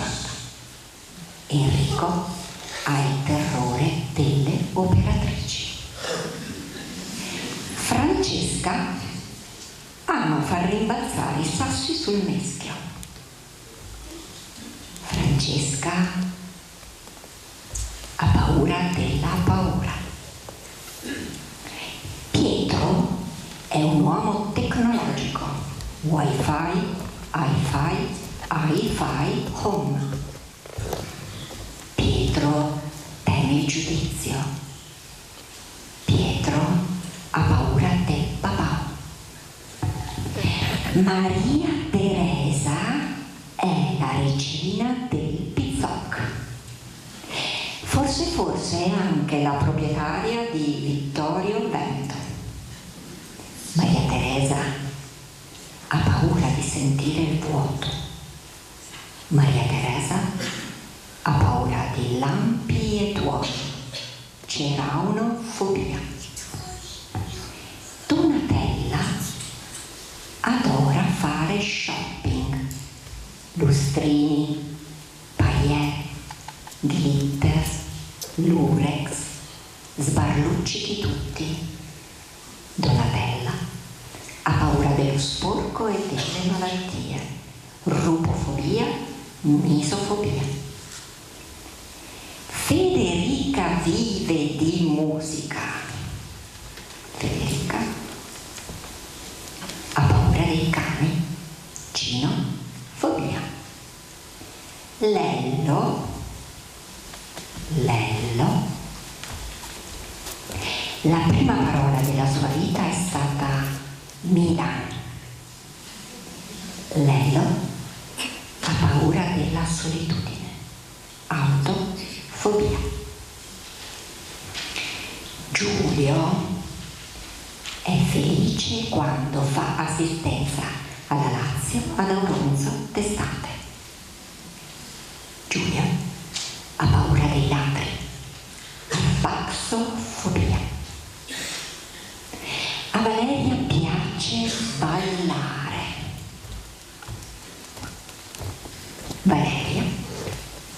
È terrorizzata dai ragni, aracnofobia. Bruno è un disco boy e vorrebbe anche essere un toy boy. Bruno teme lo sciopero degli autobus. Emanuela adora la sua gatta Milù. Emanuela ha paura della lavatrice. Sonia ama leggere. Sonia ha paura di essere invisibile. Tommaso ama le donne. Tommaso ha il terrore delle donne. Fabio scrive poesie. Fabio ha paura dei luoghi chiusi. Claustrofobia.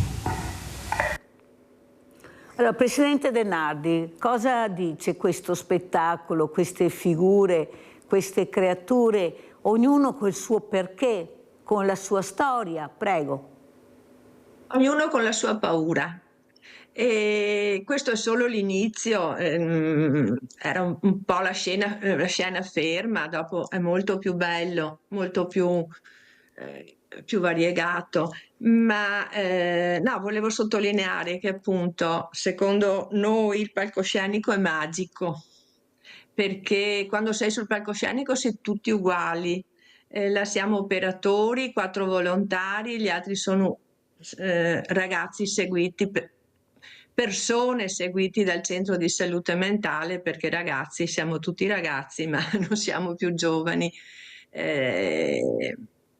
Comunque è una cosa meravigliosa, perché io ho sentito diverse persone che alla fine dello spettacolo, a parte che si sono emozionati, mi hanno ringraziata eccetera, però qualcuno mi ha anche chiesto: avevi detto che c'erano delle persone malate sul palco?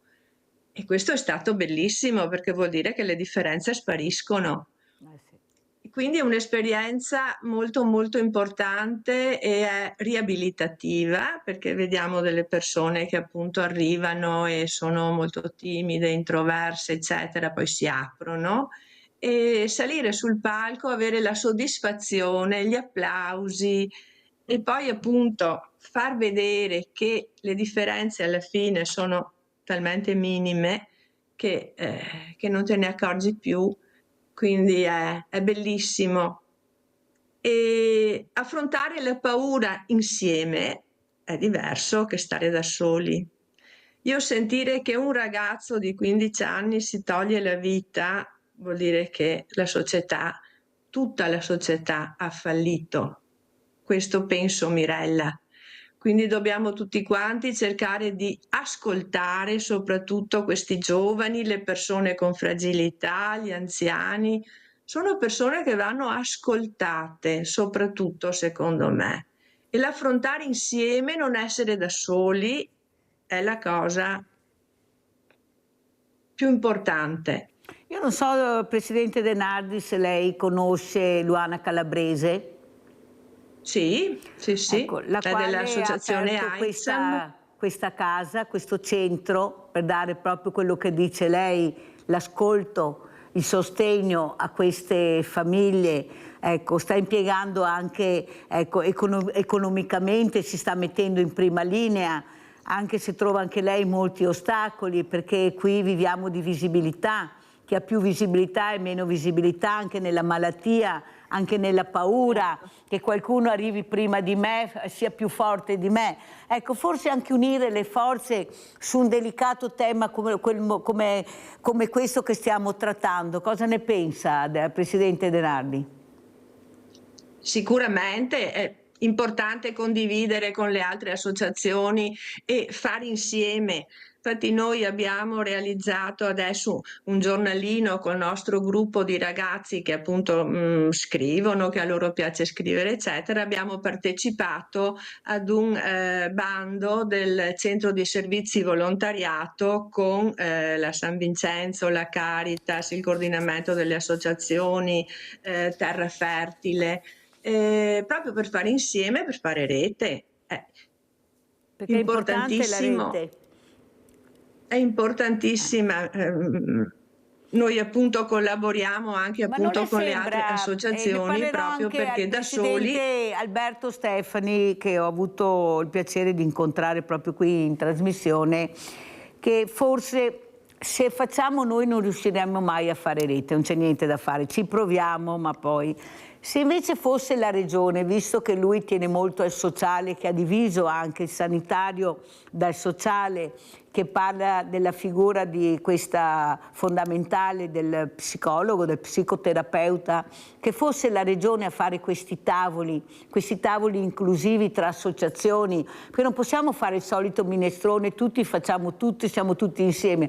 No, dobbiamo fare le associazioni che si occupano di questo tema. Chi sono nel territorio? Cosa fanno? Come fare per unirsi? Come fare per crescere culturalmente anche quelle famiglie che, come ha detto lei, nel 2025 si ostinano ancora a far finta che non ci sia niente in famiglia, che non sia un problema, che è una depressione passeggera, che è un male che non riconosco, passerà. Ecco, forse la Regione ha un ruolo molto importante in questo, anche perché siamo iscritti alla Regione, le associazioni sono iscritte là, quelle che veramente credono in un futuro, in un obiettivo, quello di unire le forze. Prego, Presidente De Nardi. Sì, noi facciamo parte già del tavolo, non partecipo io, partecipa il nostro presidente regionale, c'è un tavolo regionale su cui appunto vengono discussi i temi della salute mentale, di cui appunto fanno parte anche le associazioni del territorio. Però non basta assolutamente. Speriamo adesso appunto con il discorso del sociale, perché il sanitario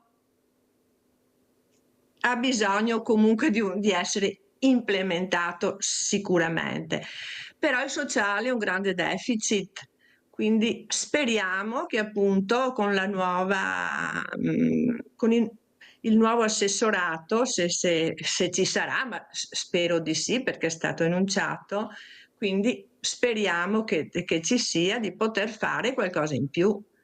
Perché vedi, lo so che ci sono questi tavoli regionali, però mi scusi se glielo dico, ma fino adesso non hanno prodotto niente, perché poi io invito qui le associazioni, i presidenti, e ognuno gira dalla propria parte, e ognuno chiede aiuto, e ognuno cerca di fare squadra. Ecco, forse dovrebbero essere dei tavoli che portano a un qualcosa, non solo l'ascolto in quell'ora, in quelle 2 ore che ci sono queste associazioni attorno a questo tavolo. E chi sono queste associazioni? Chi è che partecipa? Perché io sento associazioni che ho qui che non vengono invitate, non sono mai state invitate. Le commissioni che si occupano di questo, perché sono formate, perché abbiamo bisogno di gente competente e preparata. Ecco, con tutto il rispetto che posso avere, ma mi sembra che fino adesso le commissioni non siano delle volte all'altezza e la competenza che dovrebbero avere su un tema che trattano. Ecco, perché uno non può essere trombato e lo metto nella commissione tanto per dargli un posto. Capisce quello che voglio dire? Noi in temi così delicati abbiamo bisogno di meritocrazia, di persone che siano nel pezzo, che sanno di quello che si parla, allora può arrivare l'aiuto. Ma se continuiamo così a fare tanti tavoli, ma alla fine è come non avessimo niente in mano, ormai sono anni che facciamo tavoli e non mi sembra che abbiamo dei risultati soddisfacenti, almeno lo dicono i presidenti delle associazioni, perché io li invito tutte e penso e sento anche la sua, perciò vuol dire che avevo sentito bene, per questo cerco di invitarvi e di far capire che forse unendo le forze, forse l'ascolto sarà diverso. Prego, Presidente. Lei ha assolutamente ragione e ai tavoli si parla, si discute e i problemi sono sempre questi, perché alla fine sono sempre, come dice lei, sempre gli stessi. Però poi quando usciamo da là la cosa finisce là. Purtroppo è quello che dovrebbe esserci più ascolto, sicuramente più ascolto, ma poi mettere anche in atto quello che viene detto, perché si fa tanto parlare di progetti, di budget di salute, alla fine però poi i problemi sono quelli: manca il personale, le associazioni vengono ascoltate fin là, le associazioni vengono anche messe da parte se vuoi, perché non tutte vengono ascoltate. Noi appunto partecipiamo ai tavoli come partecipa l'ANSA, però non tutte le associazioni, perché ce ne sono altre sul territorio. Quindi se poi tu parli, chiedi, però poi la cosa finisce là, noi speriamo sempre che ci sia anche un seguito. Adesso c'è la legge regionale, la legge nazionale, un progetto obiettivo nuovo che dovrebbe essere approvato a breve. Speriamo che però venga poi, abbia un seguito, perché noi da anni diciamo appunto, come dicevo prima, il budget per la psichiatria dovrebbe essere almeno del 5% rispetto al budget sanitario. Però non c'è. Addirittura il Veneto è una delle ultime regioni. Pensi lei, noi che siamo appunto il Veneto, che abbiamo il non plus ultra della medicina, che siamo al top, siamo credo la penultima associazione, la penultima regione come budget. Ecco, avete capito? Avete capito? Lino, ecco. Da Quinto, vai Lino. Pronto? Sì, prego. Buongiorno. Dunque, io 1 anno e mezzo fa ho fatto una visita antalgica e questo professore mi ha detto: guarda, io qua non posso fare niente, potresti andare a Motta, che c'è un professore che fa delle infiltrazioni, che io avevo dei dolori all'anca destra. Dunque ho fatto l'infiltrazione, una prima infiltrazione, dopo un mese non ha fatto più niente, ho fatto la richiesta ancora per un'altra infiltrazione, mi hanno fatto la seconda infiltrazione, ha durato 1 settimana e basta, sono ritornato sempre con i miei dolori. Qualora che io gli ho detto questo al professore di Motta, di Livenza, che era queste cose, ha detto: guarda, è meglio che vai a fare un'altra visita antalgica. Allora ho fatto la richiesta e sto aspettando ancora questa visita antalgica. Allora, col stesso professore, io ho fatto la richiesta a pagamento, dunque è 2 mesi e mezzo che aspetto per la visita normale con la richiesta. Le ho chiesto una visita a pagamento, col stesso professore, mi hanno chiesto 180 euro. Le sembra che sia giusto questa cosa? Guarda Lino, ne parliamo quasi tutte le mattine di questo. Il problema è che dobbiamo ancora capire cosa è giusto e cosa è sbagliato. Cosa sono le convenzioni, cosa sono le convenzioni di queste cliniche private, di questi medici. Mi fa aspettare 3 mesi, 4 mesi per fare la visita e io a pagamento ce l'ho dopo 2 giorni. Certo. Con lo stesso professore è giusto. Certo. Tanto è vero che il privato va alla grande, perché le persone che hanno dolori non riescono più a resistere, perciò vanno a pagamento. Grazie Lino della telefonata e della riflessione che hai fatto in diretta, ti ringrazio. Purtroppo ne parliamo tutte le mattine, vedremo se risolveremo anche, ecco, la futura amministrazione regionale, la futura giunta risolverà questi problemi che sono di un'importanza incredibile, questa è la verità. Però quello che traspare e che veramente fa riflettere è quello che ha detto anche la Presidente Denardi, ecco, su quello che potrebbe essere questo ascolto, però poi deve arrivare a un dunque. È inutile ascoltare se poi non centriamo l'obiettivo, che è quello di riuscire a dare delle risposte a questi familiari. Io penso a questi familiari che non sono in grado di gestire queste situazioni, oppure, come ha detto lei nella carta, o tutto, come ha raccontato quella donna, Ho 9 persone che mi seguono, parliamo di salute mentale di questa donna.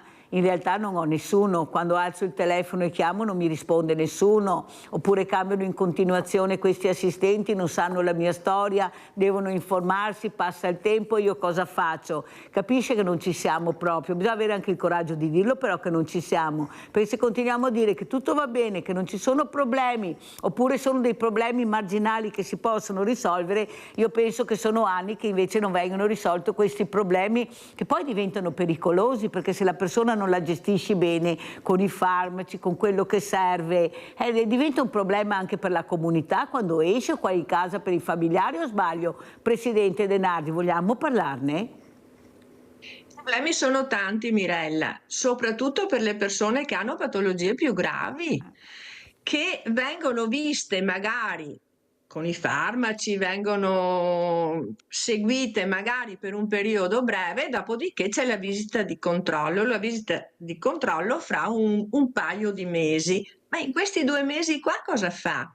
E poi le persone che magari sono seguite da tanti anni, che quindi hanno fatto un percorso, quindi hanno usufruito di vari step, dopodiché vengono lasciati a casa perché più di quello non si può fare, però vengono lasciati a casa alle famiglie e le famiglie li hanno 24 ore su 24, devono seguirli, non hanno la competenza di uno psicologo, di un educatore, di un professionista. Quindi si arrangiano e le famiglie crollano perché non ce la fanno. Non ce la fanno. La persona che ha una patologia grave deve essere seguita purtroppo 24 ore su 24. Allora se hai il sostegno magari con visite domiciliari, con la psichiatria del territorio tanto nominata, tanto proclamata, alla fine le visite domiciliari sono sempre meno. E ad un certo punto non sanno più cosa fare e quindi lasciano nella famiglia finché c'è la famiglia. E dopo? Perché c'è anche quello grosso problema, perché per fortuna con i nuovi farmaci, con le nuove terapie, tantissimi, non dico che guariscono, ma hanno una compensazione tale che si gestiscono e diventano anche autosufficienti. Ma non è per tutti, per qualcuno non è così. Quindi per queste persone cosa facciamo? E le risposte dove stanno? Eppure dalla legge Basaglia ne sono passati di anni, ecco, sono passati veramente dei periodi lunghissimi dove qualcuno avrebbe dovuto capire che bisognava intervenire subito, continuare un percorso che lui aveva delineato molto bene, molto chiaro. Sì, chiudo i manicomi, però devo seguire un percorso molto importante, quello che non è stato fatto, Presidente. Un po' alla volta si è affievolito, come dice lei, e ci ritroviamo con questi familiari che non gestiscono più la situazione, questi ammalati stessi, perché soffro di un male particolare, dicono, ecco, ho bisogno di essere curato, lo dicono loro a volte, curatemi, non ce la faccio più a stare così. Ecco, le risposte dove sono, da dove devono arrivare? Chi è che si deve occupare di questo? Ecco, non possiamo solo vivere di vino e di radicchio, dobbiamo vivere anche di altre cose. Ecco, stiamo parlando della salute della comunità, o sbaglio? Presidente, come ci saluta? Prego, Presidente Denardi. Io spero che la nuova amministrazione regionale si metta una mano nella coscienza e ci dia delle risposte. E comunque, Mirella, voglio dire grazie a lei, grazie per quello che fa come volontaria e grazie anche per la trasmissione sua, perché veramente è importantissimo farci sentire e noi cerchiamo di bussare tutte le porte, ma speriamo anche di avere delle risposte, delle porte che si aprono. Grazie veramente, grazie a questa Presidente, a Maria De Nardi, Presidente Associazione Psiche 2000, che è stata con noi, con Eliano Vittorio Veneto. Adesso avrò anche la Sindaca di Vittorio Veneto, ne parlerò anche alla Sindaca perché la voce del Sindaco è molto importante. Sono sindaci che si riuniscono, i temi sono questi, li hanno tutti uguali perché questi sono i temi da affrontare, altro che luminari, marciapiedi, rotonde, terza corsia, quarta corsia. I cittadini chiedono altro, specialmente i loro sindaci, perciò grazie Presidente, continuiamo questo lavoro e vedremo dove arriveremo. Mi dispiace per Cesia Polloni, la dottoressa Polloni, che non è più riuscita a collegarsi purtroppo, non c'è campo, non c'è linea, ecco, capite come siamo messi nel 2025 e poi andiamo avanti naturalmente perché si va avanti. Grazie, pubblicità.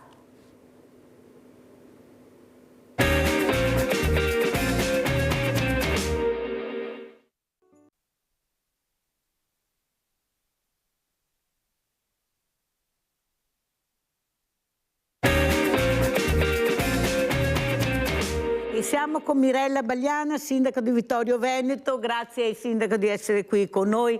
Non so se ha seguito le parole di questa Presidente De Nardi che si occupa appunto di fragilità, di salute mentale. Ecco, queste risposte che non ci sono a livello regionale, di questi ascolti, di queste famiglie in balia della paura. Ha seguito, Sindaca, cosa vuole dire?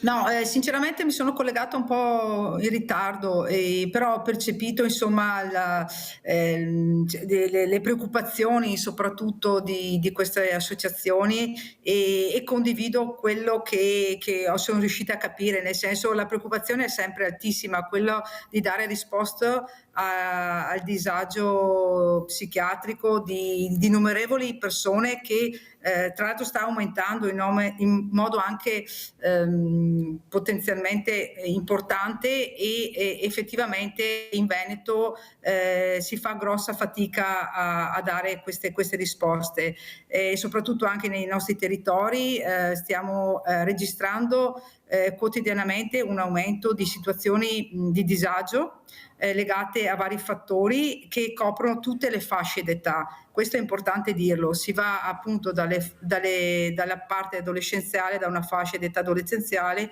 alla fascia giovanile, però entrando anche nella fase dell'adulto per arrivare anche a situazioni di disagio anche e soprattutto in età avanzata. Ecco.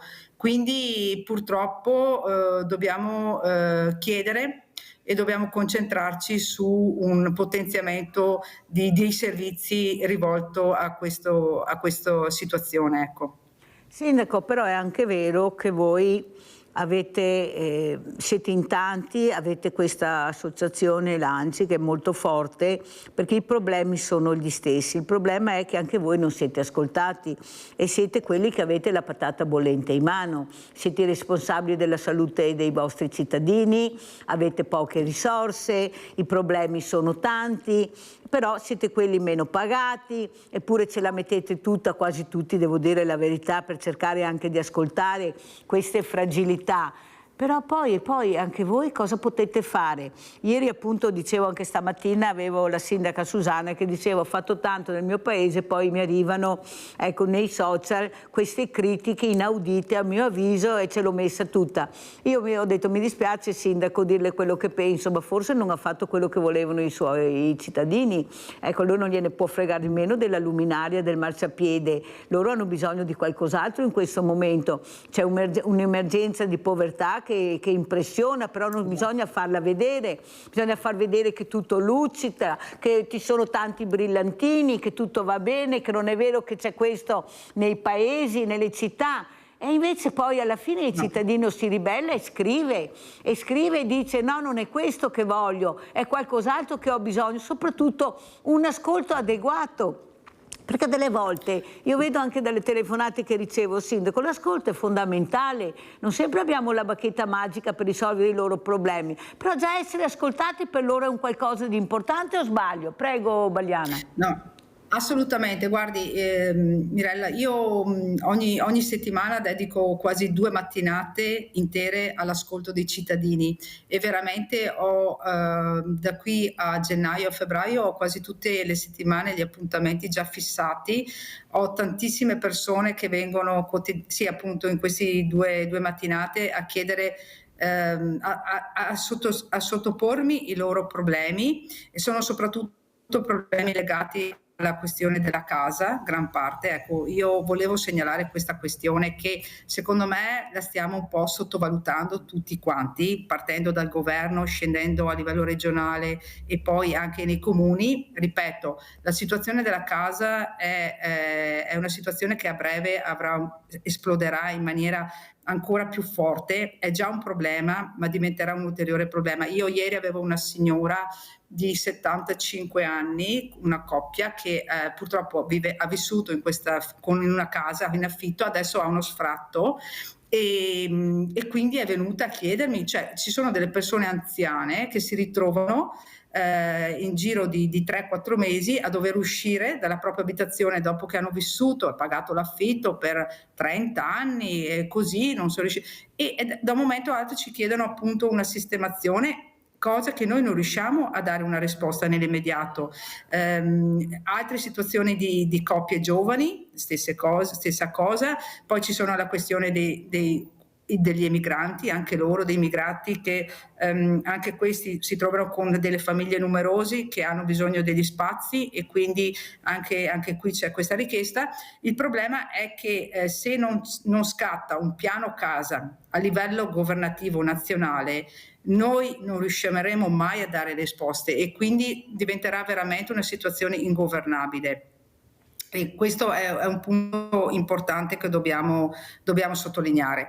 E poi ci sono gli altri aspetti legati, come diceva lei, alle altre fragilità, tipo il discorso della povertà, di gente al margine della società, situazioni di degrado anche che noi stiamo recuperando pian pianino, le voglio dire anche situazioni di alcolismo, situazioni così che facendo un lavoro capillare sulla persona, pian pianino qualche risultato si può avere, però sono processi molto lunghi che hanno bisogno innanzitutto di risorse a livello del personale all'interno dei comuni, quindi dei servizi sociali, e però insomma con un po' di buona volontà qualcosa si può fare, però ripeto invece ci sono altre situazioni grosse e io mi ripeto sul discorso della casa che devono essere prese in considerazione da chi ha più risorse e quindi a livello governativo un piano nazionale sulla casa. Eppure, Sindaco, ci sono tanti edifici vuoti, edifici anche lasciati alla comunità, per il bene della comunità, che sono nel degrado assoluto, perché la politica, e non la politica di adesso, ma la politica di tanti anni fa, ecco, li ha messi in disparte, non ha investito su questi immobili, non ha pensato al futuro, non è stata una politica illuminata, e qua metto dentro tutti i partiti perché non ne salvo neanche uno. Eppure vediamo questi edifici nell'abbandono totale. Io ne ho diversi qui a Treviso, vicino alle porte di Treviso, dove veramente potrebbero nascere degli appartamenti per delle RSA, degli ostelli, perché sono talmente grandi, perché una volta facevano le cose in grande. Eppure si fa fatica perché c'è la speculazione. Se tu mi dai questo, io però per metterlo a posto ho bisogno che mi dai tutto il circondario dove costruirò centri commerciali. L'ha detto un ex sindaco Galeano, lo dico anche perché Villa Franchetti non riescono a piazzarla, perché non volevano solo Villa Franchetti, ma volevano costruire tutto attorno, e questa si chiama speculazione, ha un nome e cognome. Però prima che il tappo salti, perché prima o dopo se continua così salterà, Sindaco, io lo dico sempre, perciò a buon ascoltatore poche parole, a buon intenditore poche parole. Non le sembra che forse voi che avete gli eserciti, che sono le persone che vi votano, lo dico sempre tutte le mattine, siete gli unici che hanno gli eserciti, poi tutto il resto è noia perché è pilotato, 12.000 preferenze, 10.000, vorrei capire dove escono. La sindaca Susanna ieri ha detto: io per prendere 1.200 mi sono fatta un mazzo così e non riesco neppure a capire cosa è successo. Ecco, capite che è tutto pilotato, non c'è niente da fare, anche il voto è pilotato, tanto perché capiate come funziona. però alla fine le risposte dovranno arrivare da qualcuno, perché sono persone che non possono vivere in eterno in questo disagio totale, non hanno casa, non hanno soldi, non hanno lavoro, come dice lei, diversamente giovani di 75 anni che si trovano senza casa, affitti che partono minimo da 600-700 euro. Ecco, cioè qualcuno dovrà pur mettere le mani nella marmellata e vedere come funziona. E siete voi, sindaco, ce ne sono altri, Sì, no, sono d'accordo, e sul discorso per esempio degli edifici concordo. Anche qua da noi in città ci sono tantissime ex caserme e Vittorio Veneto appunto aveva stanziato qui il quinto corpo d'armata che appunto negli anni 2000 si è trasferito, lasciando appunto queste grandi caserme dismesse, e anche qui appunto che appartengono al demanio, no? Al demanio militare, al demanio regionale, però le interlocuzioni sono molto difficili. Altra questione è legata al discorso degli investimenti. Allora, le risorse pubbliche sono quelle che sono, però voglio dire, anche qui è una decisione e bisogna avere delle priorità. Ora, se le priorità sono quelle che stiamo dicendo adesso, quelle del sociale, quelle di mantenere un equilibrio, un benessere collettivo che garantisca un minimo di pace sociale, voglio dire, e un minimo di ben vivere quotidiano, è un discorso. Se i soldi vengono stanziati su altri ambiti, come quello ad esempio dell'acquisto delle armi, del riarmo, e sappiamo bene le ingenti somme che verranno investite, allora siamo su due piani completamente diversi. Naturalmente le risorse economiche non sono infinite. Il problema è decidere quali sono le priorità. Allora, se le priorità, ripeto, sono quelle di cercare in qualche maniera di dare delle risposte ai cittadini, ma come dice lei, non si tratta di dare case gratuite a tutti, si tratta di mettere a disposizione delle abitazioni con un affitto calmierato. E non è possibile che una famiglia debba pagare 700-800 euro di affitto con degli stipendi che sono poi bassissimi, e poi serve anche per vivere, per mandare i figli a scuola. Quindi noi, governo o chi per essi, dobbiamo creare delle situazioni con il libero mercato, con il mercato anche pubblico, in cui queste persone, queste famiglie siano messe nelle condizioni di poter vivere, di avere una vita dignitosa. E purtroppo non stiamo andando verso questo obiettivo, anzi stiamo andando verso un obiettivo opposto. Ecco, la cosa che mi sento un po' di sostenere è che ho sentito anche il nuovo presidente della regione Veneto, Alberto Stefani, dire che per lui sarà prioritario la questione della casa. Allora io finalmente voglio proprio vedere, e lo dico anche in modo anche positivo, visto che diventerà una priorità, io spero che la Regione Veneto riesca a investire in questo, trovando dei fondi. Ricordiamo che gran parte della spesa viene sì investita sulla sanità sociale, quindi speriamo che ci sia un impulso positivo sulla questione degli investimenti per quanto riguarda il piano case regionale, quindi finanziamenti all'ATER, per sistemare gran parte degli appartamenti, che sono tanti appartamenti, sono ancora sfitti, ricordiamolo, quindi hanno bisogno di sistemazione.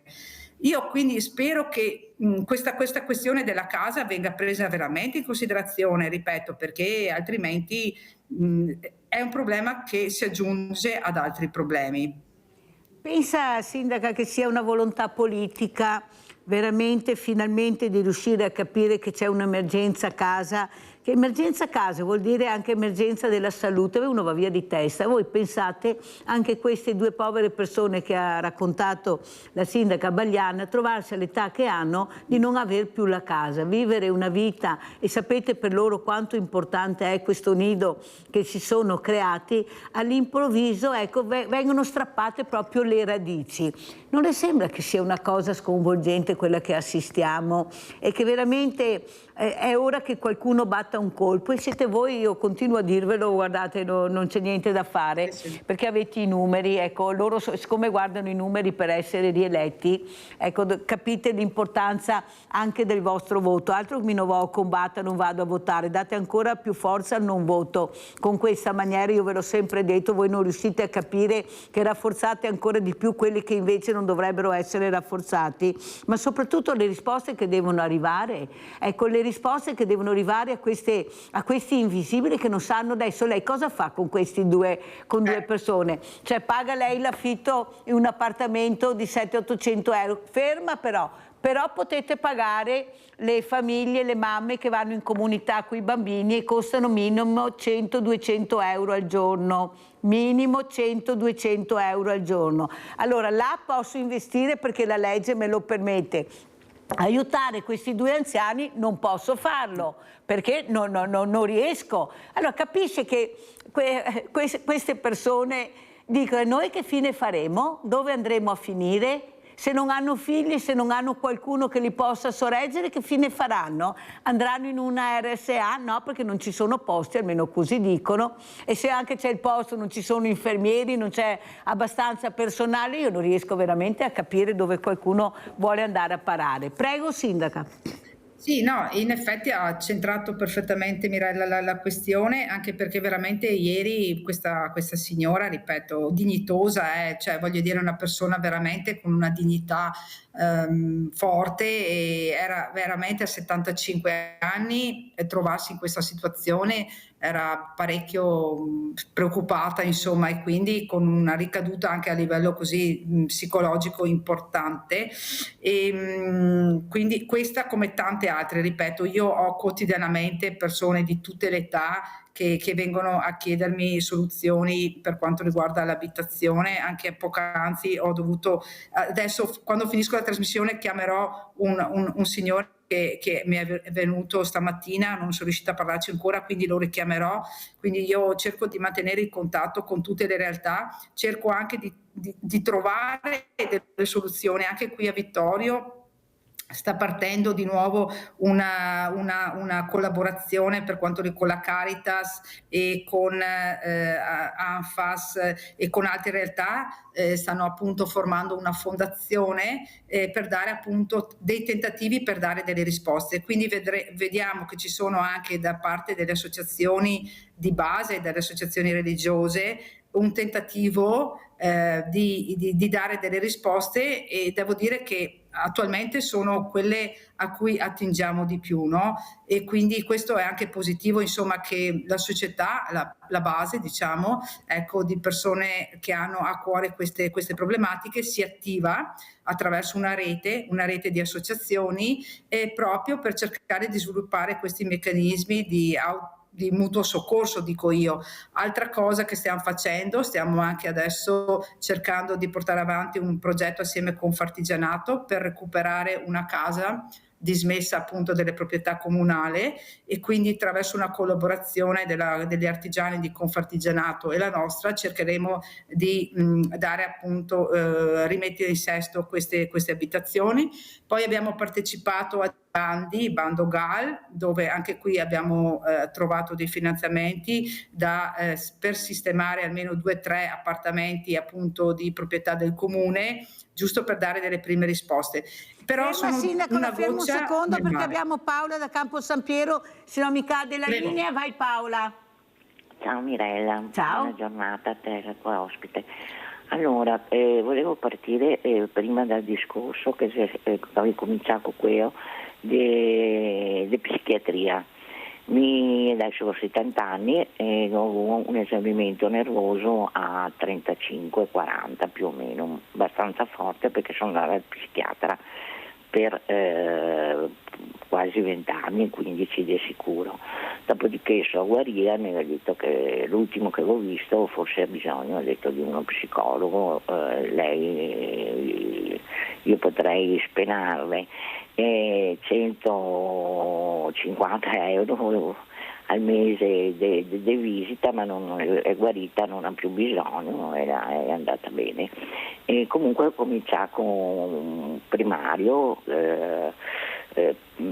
3 manicomi, mia mamma conosceva tramite un'altra persona, avevo il nome del suo primario, dove mi si sta appunto confermare che mi sta detto cose che si poteva immaginare, ma che insomma non avevo in realtà la maggior parte delle donne che finiscono al manicomio è per l'alcol, e io in quel periodo insomma bevevo, l'alcol è buono, fa male ma è buono, ecco. Non ho mai avuto episodi di violenza, sebbene bevevo, ne ho avuto uno anni prima, perché me ne era fatta di tutti i colori, sono scoppiata, però dopo non ne ho avuti altri.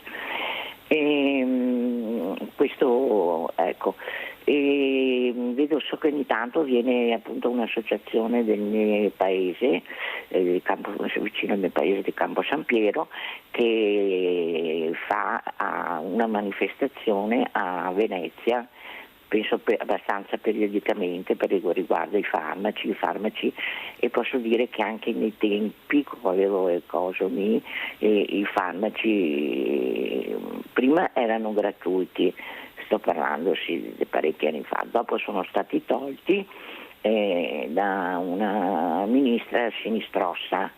Ecco, dalla ministra sinistrossa, non fa solo il nome, comunque potete immaginare che era sono stati tolti 600 farmaci, fra questi altri, adesso non mi ricordo, che mi aveva detto un farmacista. E mi dispiace che non posso andare in stazione a Venezia perché non posso camminare, e dopo insomma se il corteo, qualcosa io non posso camminare, ecco. Per cui insomma se va sempre in peggio. Riguardo alla casa, ho piacere che parlai di tutte queste cose qua. Comunque volevo dire una cosa: i piani casa, i piani PEP, no? Quello per destrossi e sinistrossi, piani di skate, 250 metri quadri. Riguardo le case sfitte dell'Ater, la mia amica si andava a abitare e si sta a segnare a casa dopo che l'aveva occupato. Dopo 2 anni aveva tutti i mobili da poter buttare via per muffa, per questo è passato, e si andava a lavorare per pagare. Studiava, ha smesso di studiare, andava a lavorare per pagare l'affitto, le bollette, eccetera.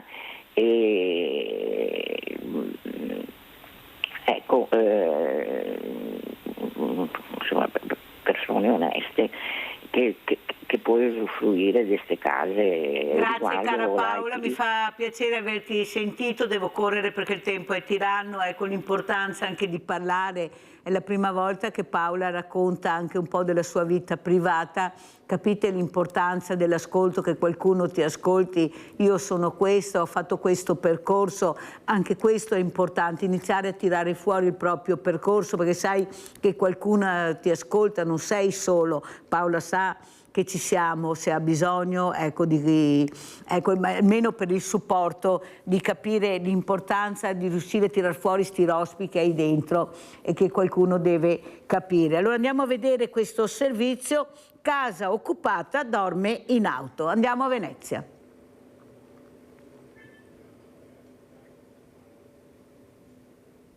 Non ho sofferto così tanto neanche tempo di guerra in Montenegro, che ho visto la guerra. Ero vestito anche in divisa, ero armato, non ho sofferto così tanto, te lo giuro sul Dio, quanto sto soffrendo qui. Da 3 mesi è costretto a dormire in un'auto a Mestre. La vita di Mustafa Iannuzzi, conosciuto come Rudy, si è trasformata in un inferno. Alla fine della relazione con la sua ex compagna, Rudy aveva pensato di trasferirsi nella casa che gli aveva lasciato in eredità il padre adottivo, Antonio Trevisanello, personaggio eclettico noto a Mestre come Tony Spasimo, ma la casa di Rudy è stata occupata. È arrivato lui, sto brasiliano, vai via, mi ha dato delle spinte, robe, gli faccio, ma guarda che io voglio stare qui, no, non voglio vederti più qui, questo o l'altro, mi hanno messo le mani addosso, mi hanno rovinato, ho perso sangue dal labbro, insomma mi hanno spinto, non sono andato né in ospedale né a fare la denuncia, niente. Ho detto spero che io un domani, perché i poliziotti mi hanno detto tu hai ragione, ho chiamato la polizia, robe, mi hanno detto tu basta che prendi un avvocato, la casa è tua. E l'avvocato Rudy l'ha trovato, un avvocato che non ha dubbi su come tutta la ragione sia dalla parte del suo assistito. Ho già preso un appuntamento presso la caserma dei Carabinieri di Via Milanese e col maresciallo predisporrò una denuncia e poi fisserò un accesso in loco, perché lui poi peraltro ha le chiavi di casa, quindi l'altra volta lui era entrato con le sue chiavi di casa. Intanto per Rudy la vita in macchina è durissima, come non bastassero il freddo pungente e tutte le altre scomodità e sofferenze che una quotidianità del genere comporta. Sono arrivati anche i ladri. Hanno spaccato la finestra, hanno rubato praticamente 2 valigie di vestiti, tutti i miei completi, hanno rubato dei soldi, un po' di collane, gioielli, robe, alcune cose finte, ma alcune ci tenevo perché erano ricordi di mio padrino e di nipoti.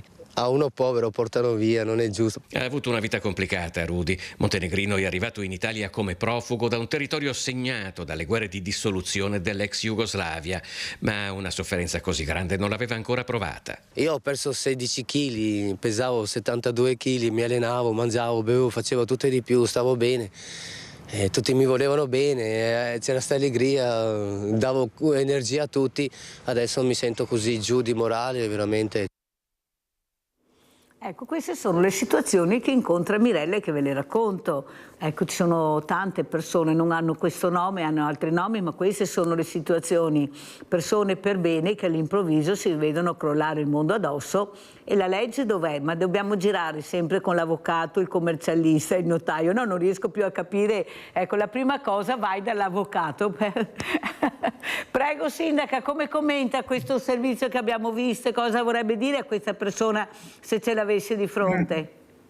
Beh, innanzitutto vorrei dire a Rudy di aver fiducia in se stesso e di recuperare le forze. Lo so che è dura, però voglio dire, innanzitutto queste persone hanno bisogno di essere inserite in dei percorsi di incoraggiamento e dei percorsi di sistemazione della loro vita sotto anche l'aspetto lavorativo, mi viene da dire, di occupazionale, e pian pianino, ecco, a queste persone però deve essere accompagnato innanzitutto il sostegno, perché se aveva la casa sua di proprietà è giusto che rientri nella sua abitazione, se questa è la questione, e anche su questo bisogna essere giusti, no? Quindi anche sull'occupazione delle abitazioni secondo me non è lecito farle, però a volte rispondono, ripeto, alla mancanza di abitazioni a prezzi modici, no? Quindi uno praticamente, se deve pagare, ripeto, l'affitto con uno stipendio intero, alle volte non riesce a farlo, e quindi poi si determinano queste situazioni di povertà tra la povertà, di guerra tra i poveri, perché di questo stiamo parlando alla fine, no? Quindi questo Rudy addirittura è stato derubato nella sua macchina, quindi voglio dire, poveri che rubano ad altri poveri, e quindi è una società che rischia veramente di sviluppare dei fenomeni che sono difficilmente anche controllabili. Compito delle istituzioni è quello di far sì che queste situazioni non si verificano, di riuscire a tamponare queste emergenze, e quindi però avendo anche delle risorse. E quindi ecco, io torno sempre alla questione delle priorità. Dipende qual è la nostra priorità come società. Allora, se la nostra priorità è quella di tenere un equilibrio sociale, ripeto, dobbiamo investire in questo, con sistemi di assistenza, ma non gratuita, nel senso di accompagnamento, insomma, delle persone più fragili, sistema di aiuto, di mutuo soccorso, sistema di dare risposta delle case.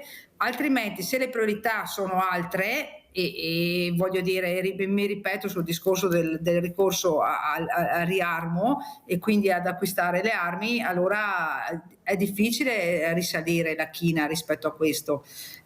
Noi sui territori ci impegniamo, cerchiamo di dare delle risposte concrete, anche cercando di seguire appunto le persone passo dopo passo. I nostri servizi sociali fanno una grande opera, prendono sotto braccio quelle persone e cercano di accompagnarle, cercano di aiutarle. È logico che, ripeto, le risposte che riusciamo a dare sono marginali rispetto alla grande domanda che c'è in questo momento, alle grandi problematiche che si stanno presentando e stanno aumentando in modo esponenziale. Perché se una volta c'erano le famiglie, se una volta c'era il vicino di casa nella borgata che ti dava una mano, adesso le famiglie sono da sole, gli individui sono da soli e non hanno più nessuno su cui appoggiarsi. Allora, Sindaco, io penso che se queste case di comunità, che sono state le prime coi fondi del PNRR a essere messi in piedi, perché col cemento riesci ad arrivare in poco tempo ad avere fondi, ad avere tutto e presentare il progetto, forse sarà il caso di fare il cambio destinazione d'uso e che diventino magari case di emergenza, visto che infermieri non ne abbiamo, medici no, no aspetti, bisogna andare a Cortina si trova tutto, Cortina c'è la sicurezza, ci sono i medici, c'è tutto, basta andare a Cortina se avete bisogno, e anche i vigili che noi non abbiamo là li mandiamo perché là hanno bisogno dei vigili. No, bisogna dirle anche le cose come sanno, perché vedete, una come me, come la sindaca, che tocchiamo con mano le realtà tutti i giorni, sentite anche le telefonate che ricevo, poi le mail che mi mandano, i messaggi, ecco, è difficile dire a qualcuno guarda che devi cambiare occhiali oppure farti operare, no catarate, hai delle noci profonde negli occhi che non riesci a vedere queste cose, perché bisognerà pur dare delle risposte. Non possiamo trovare queste persone per bene che dormono in strada, che lavorano regolarmente nelle aziende, poi queste aziende se ne fregano, una volta finito il lavoro ciao, arrangiati. Una volta, e lo ripeto Sindaco, avevamo degli imprenditori molto illuminati, ecco, lei lo sa come la penso, ecco, forse sarà il caso che voi date uno scossone a questi imprenditori, dico, se lavori nell'azienda devi trovargli anche la possibilità di avere un alloggio, perché questo dovrebbero fare, e magari se hanno anche uno stipendio forse c'è anche la garanzia che paghino anche l'affitto, capisce che c'è qualcuno che divide, perché non sono cose che non si possono fare, sono cose che si possono fare, però cosa ti mettono davanti? Le leggi, la burocrazia, ecco, in maniera che così stai fermo, non vai avanti, e questo disperato che ho avuto anch'io, uno di questi come Rudy in trasmissione ha detto, sapete, per la politica un giorno, un mese, un anno, 10 anni per loro sono la stessa cosa, ma noi che viviamo in macchina, che viviamo al freddo, non è la stessa cosa. Per noi anche un minuto è importante. Ecco, cosa vorrebbe dire, Sindaca, se avessi di fronte perché dicono, Mirella, la politica è là, è la stanza dei bottoni, i sindaci dipendono da là, cosa vorrebbe dire se avessi di fronte la Premier Giorgia Meloni, sono Giorgia, sono una di voi? Beh no, innanzitutto condivido il concetto che ha detto poc'anzi Mirella, quello del discorso della classe imprenditoriale, cioè che una volta era molto attenta a far sì che proprio i propri dipendenti, i propri operai avessero una condizione di vita dignitosa e che arrivassero a fine mese, che offrissero ai propri figli un po' di prosperità, insomma, e che avessero la possibilità, non so, la domenica di andare a mangiarsi una pizza. Insomma, una volta la classe imprenditoriale aiutava lo stato sociale. Ora invece, come lei ha detto, vediamo che c'è molta difficoltà su questo. Quindi noi abbiamo anche qui in zona industriale aperto un confronto con le associazioni industriali proprio per cercare di dare anche delle risposte in ambito, soprattutto il discorso che faceva poc'anzi della casa. Noi auspichiamo insomma che la classe imprenditoriale nazionale faccia un po' una riflessione su questo, che poi voglio dire sarebbe anche una questione di economia circolare, voglio dire, no? Quindi investire sulla casa per i propri dipendenti significa anche mettere in moto anche un'economia circolare, no? Però ci vuole un impulso, secondo me, una presa di posizione che deve arrivare anche, ripeto, dalla politica, dalla forza di governo. Se avessi appunto davanti a me la Premier Meloni, direi di attenzionare soprattutto questo discorso qui, quindi di cercare di investire risorse importanti, scusate collego, di investire risorse importanti sulla questione della casa. Ecco, questo direi al Premier Giorgia Meloni, perché ho la sensazione che questa non sia una tematica che venga presa in giusta considerazione. Ecco, non so quanto manca la regia perché volevo partire con un servizio, vediamo se mi rispondono. Ecco, vorrei partire col servizio di queste associazioni che non vengono ascoltate, ecco, di Piovesan, di questa donna che ha questa associazione Veneto Imprese Unite. Vediamo se ce la facciamo a farlo sentire alla sindaca Bagliana.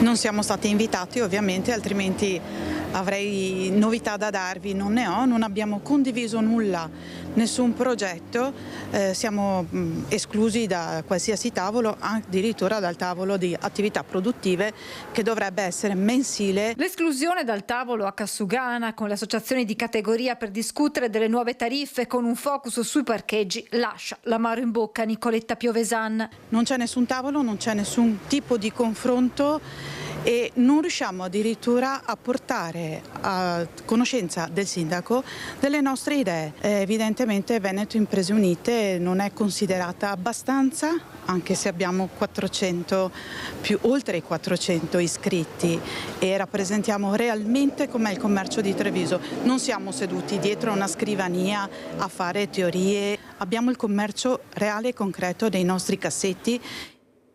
Allora Sindaco, io trovo veramente poco rispettoso nei confronti di questa associazione che ha 400 iscritti di non farla partecipare a questi tavoli che sono stati fatti, naturalmente con i nomi grossi, è quello che vi dico sempre, ma è un'associazione che ha dato anche proprio un contributo importante alla città di Treviso. Ecco, i sindaci in questa realtà di questo commercio che sta vivendo anche delle fasi molto critiche, non dovrebbero forse ascoltare tutti questi amministratori, e non dividere, perché anche qua chi partecipa a questo tavolo, ma tu ce l'hai con l'assessore, ma tu ce l'hai col sindaco, allora no, non ti faccio. Invece dovrebbe essere un tavolo inclusivo, o sbaglio, sindaco?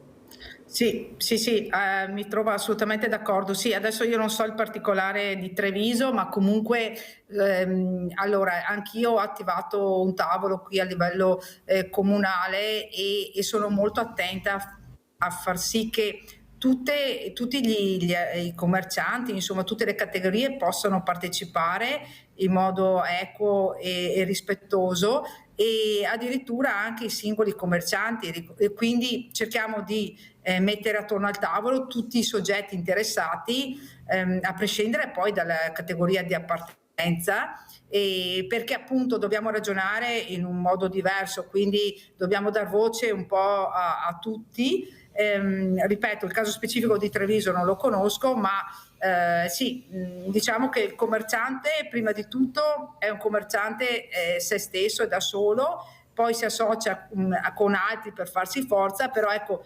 la parte del comune, l'ente comune deve assolutamente ascoltare tutti, anche il singolo commerciante, mi viene da dire, perché alle volte il singolo commerciante ha veramente in certe zone, in certi quartieri il polso della situazione, e i commercianti, il commercio di prossimità è fondamentale per le nostre città, per tenerle attive.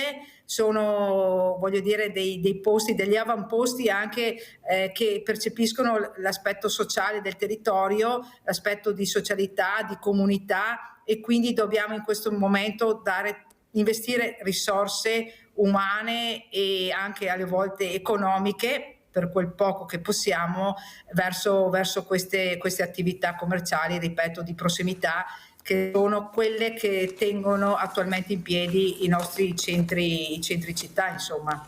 No, ha fatto bene, Sindaco, perché io penso che se la critica è costruttiva, tu devi ascoltare questa critica, tu non devi guardare il soggetto, tu devi guardare quello che è stato seminato da questo soggetto, cosa ha dato, che critica vuole fare, e insieme di far diventare una critica costruttiva per il bene di tutta la comunità. Ecco, questo io penso, e l'inclusione dovrebbe essere questa, dove si coinvolge un po' la realtà che tu stai veramente in quel momento trattando, che è il commercio, che è in forte crisi, ve lo posso assicurare. Penso che il sindaco mi dia ragione, sta passando veramente un momento drammatico. Questa è la realtà, ma se continuiamo col non ascolto, perché hai detto così, non sei simpatica, non si va da nessuna parte. Ecco, questo re che regna sempre sovrano, questo re che continua a dividere e ti impera, ed è una delle associazioni più forti di categoria, almeno così dicono. Poi la realtà,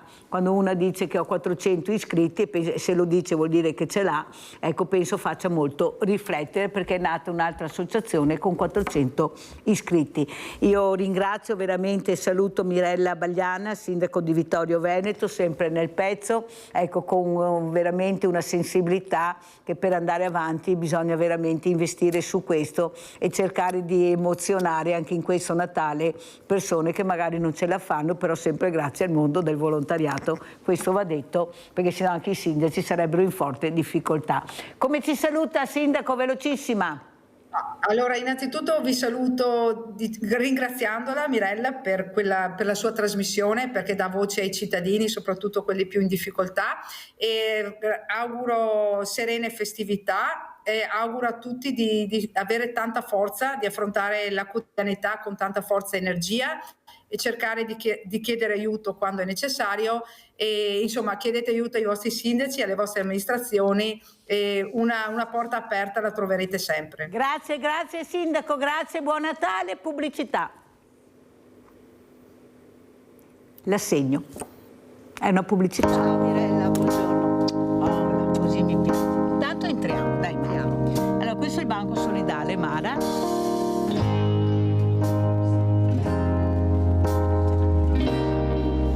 Mara, sei venuta in trasmissione lunedì sera? Sì. Io ti avevo promesso che ti avrei aiutato, che tu hai un ragazzino di quanti anni? 10.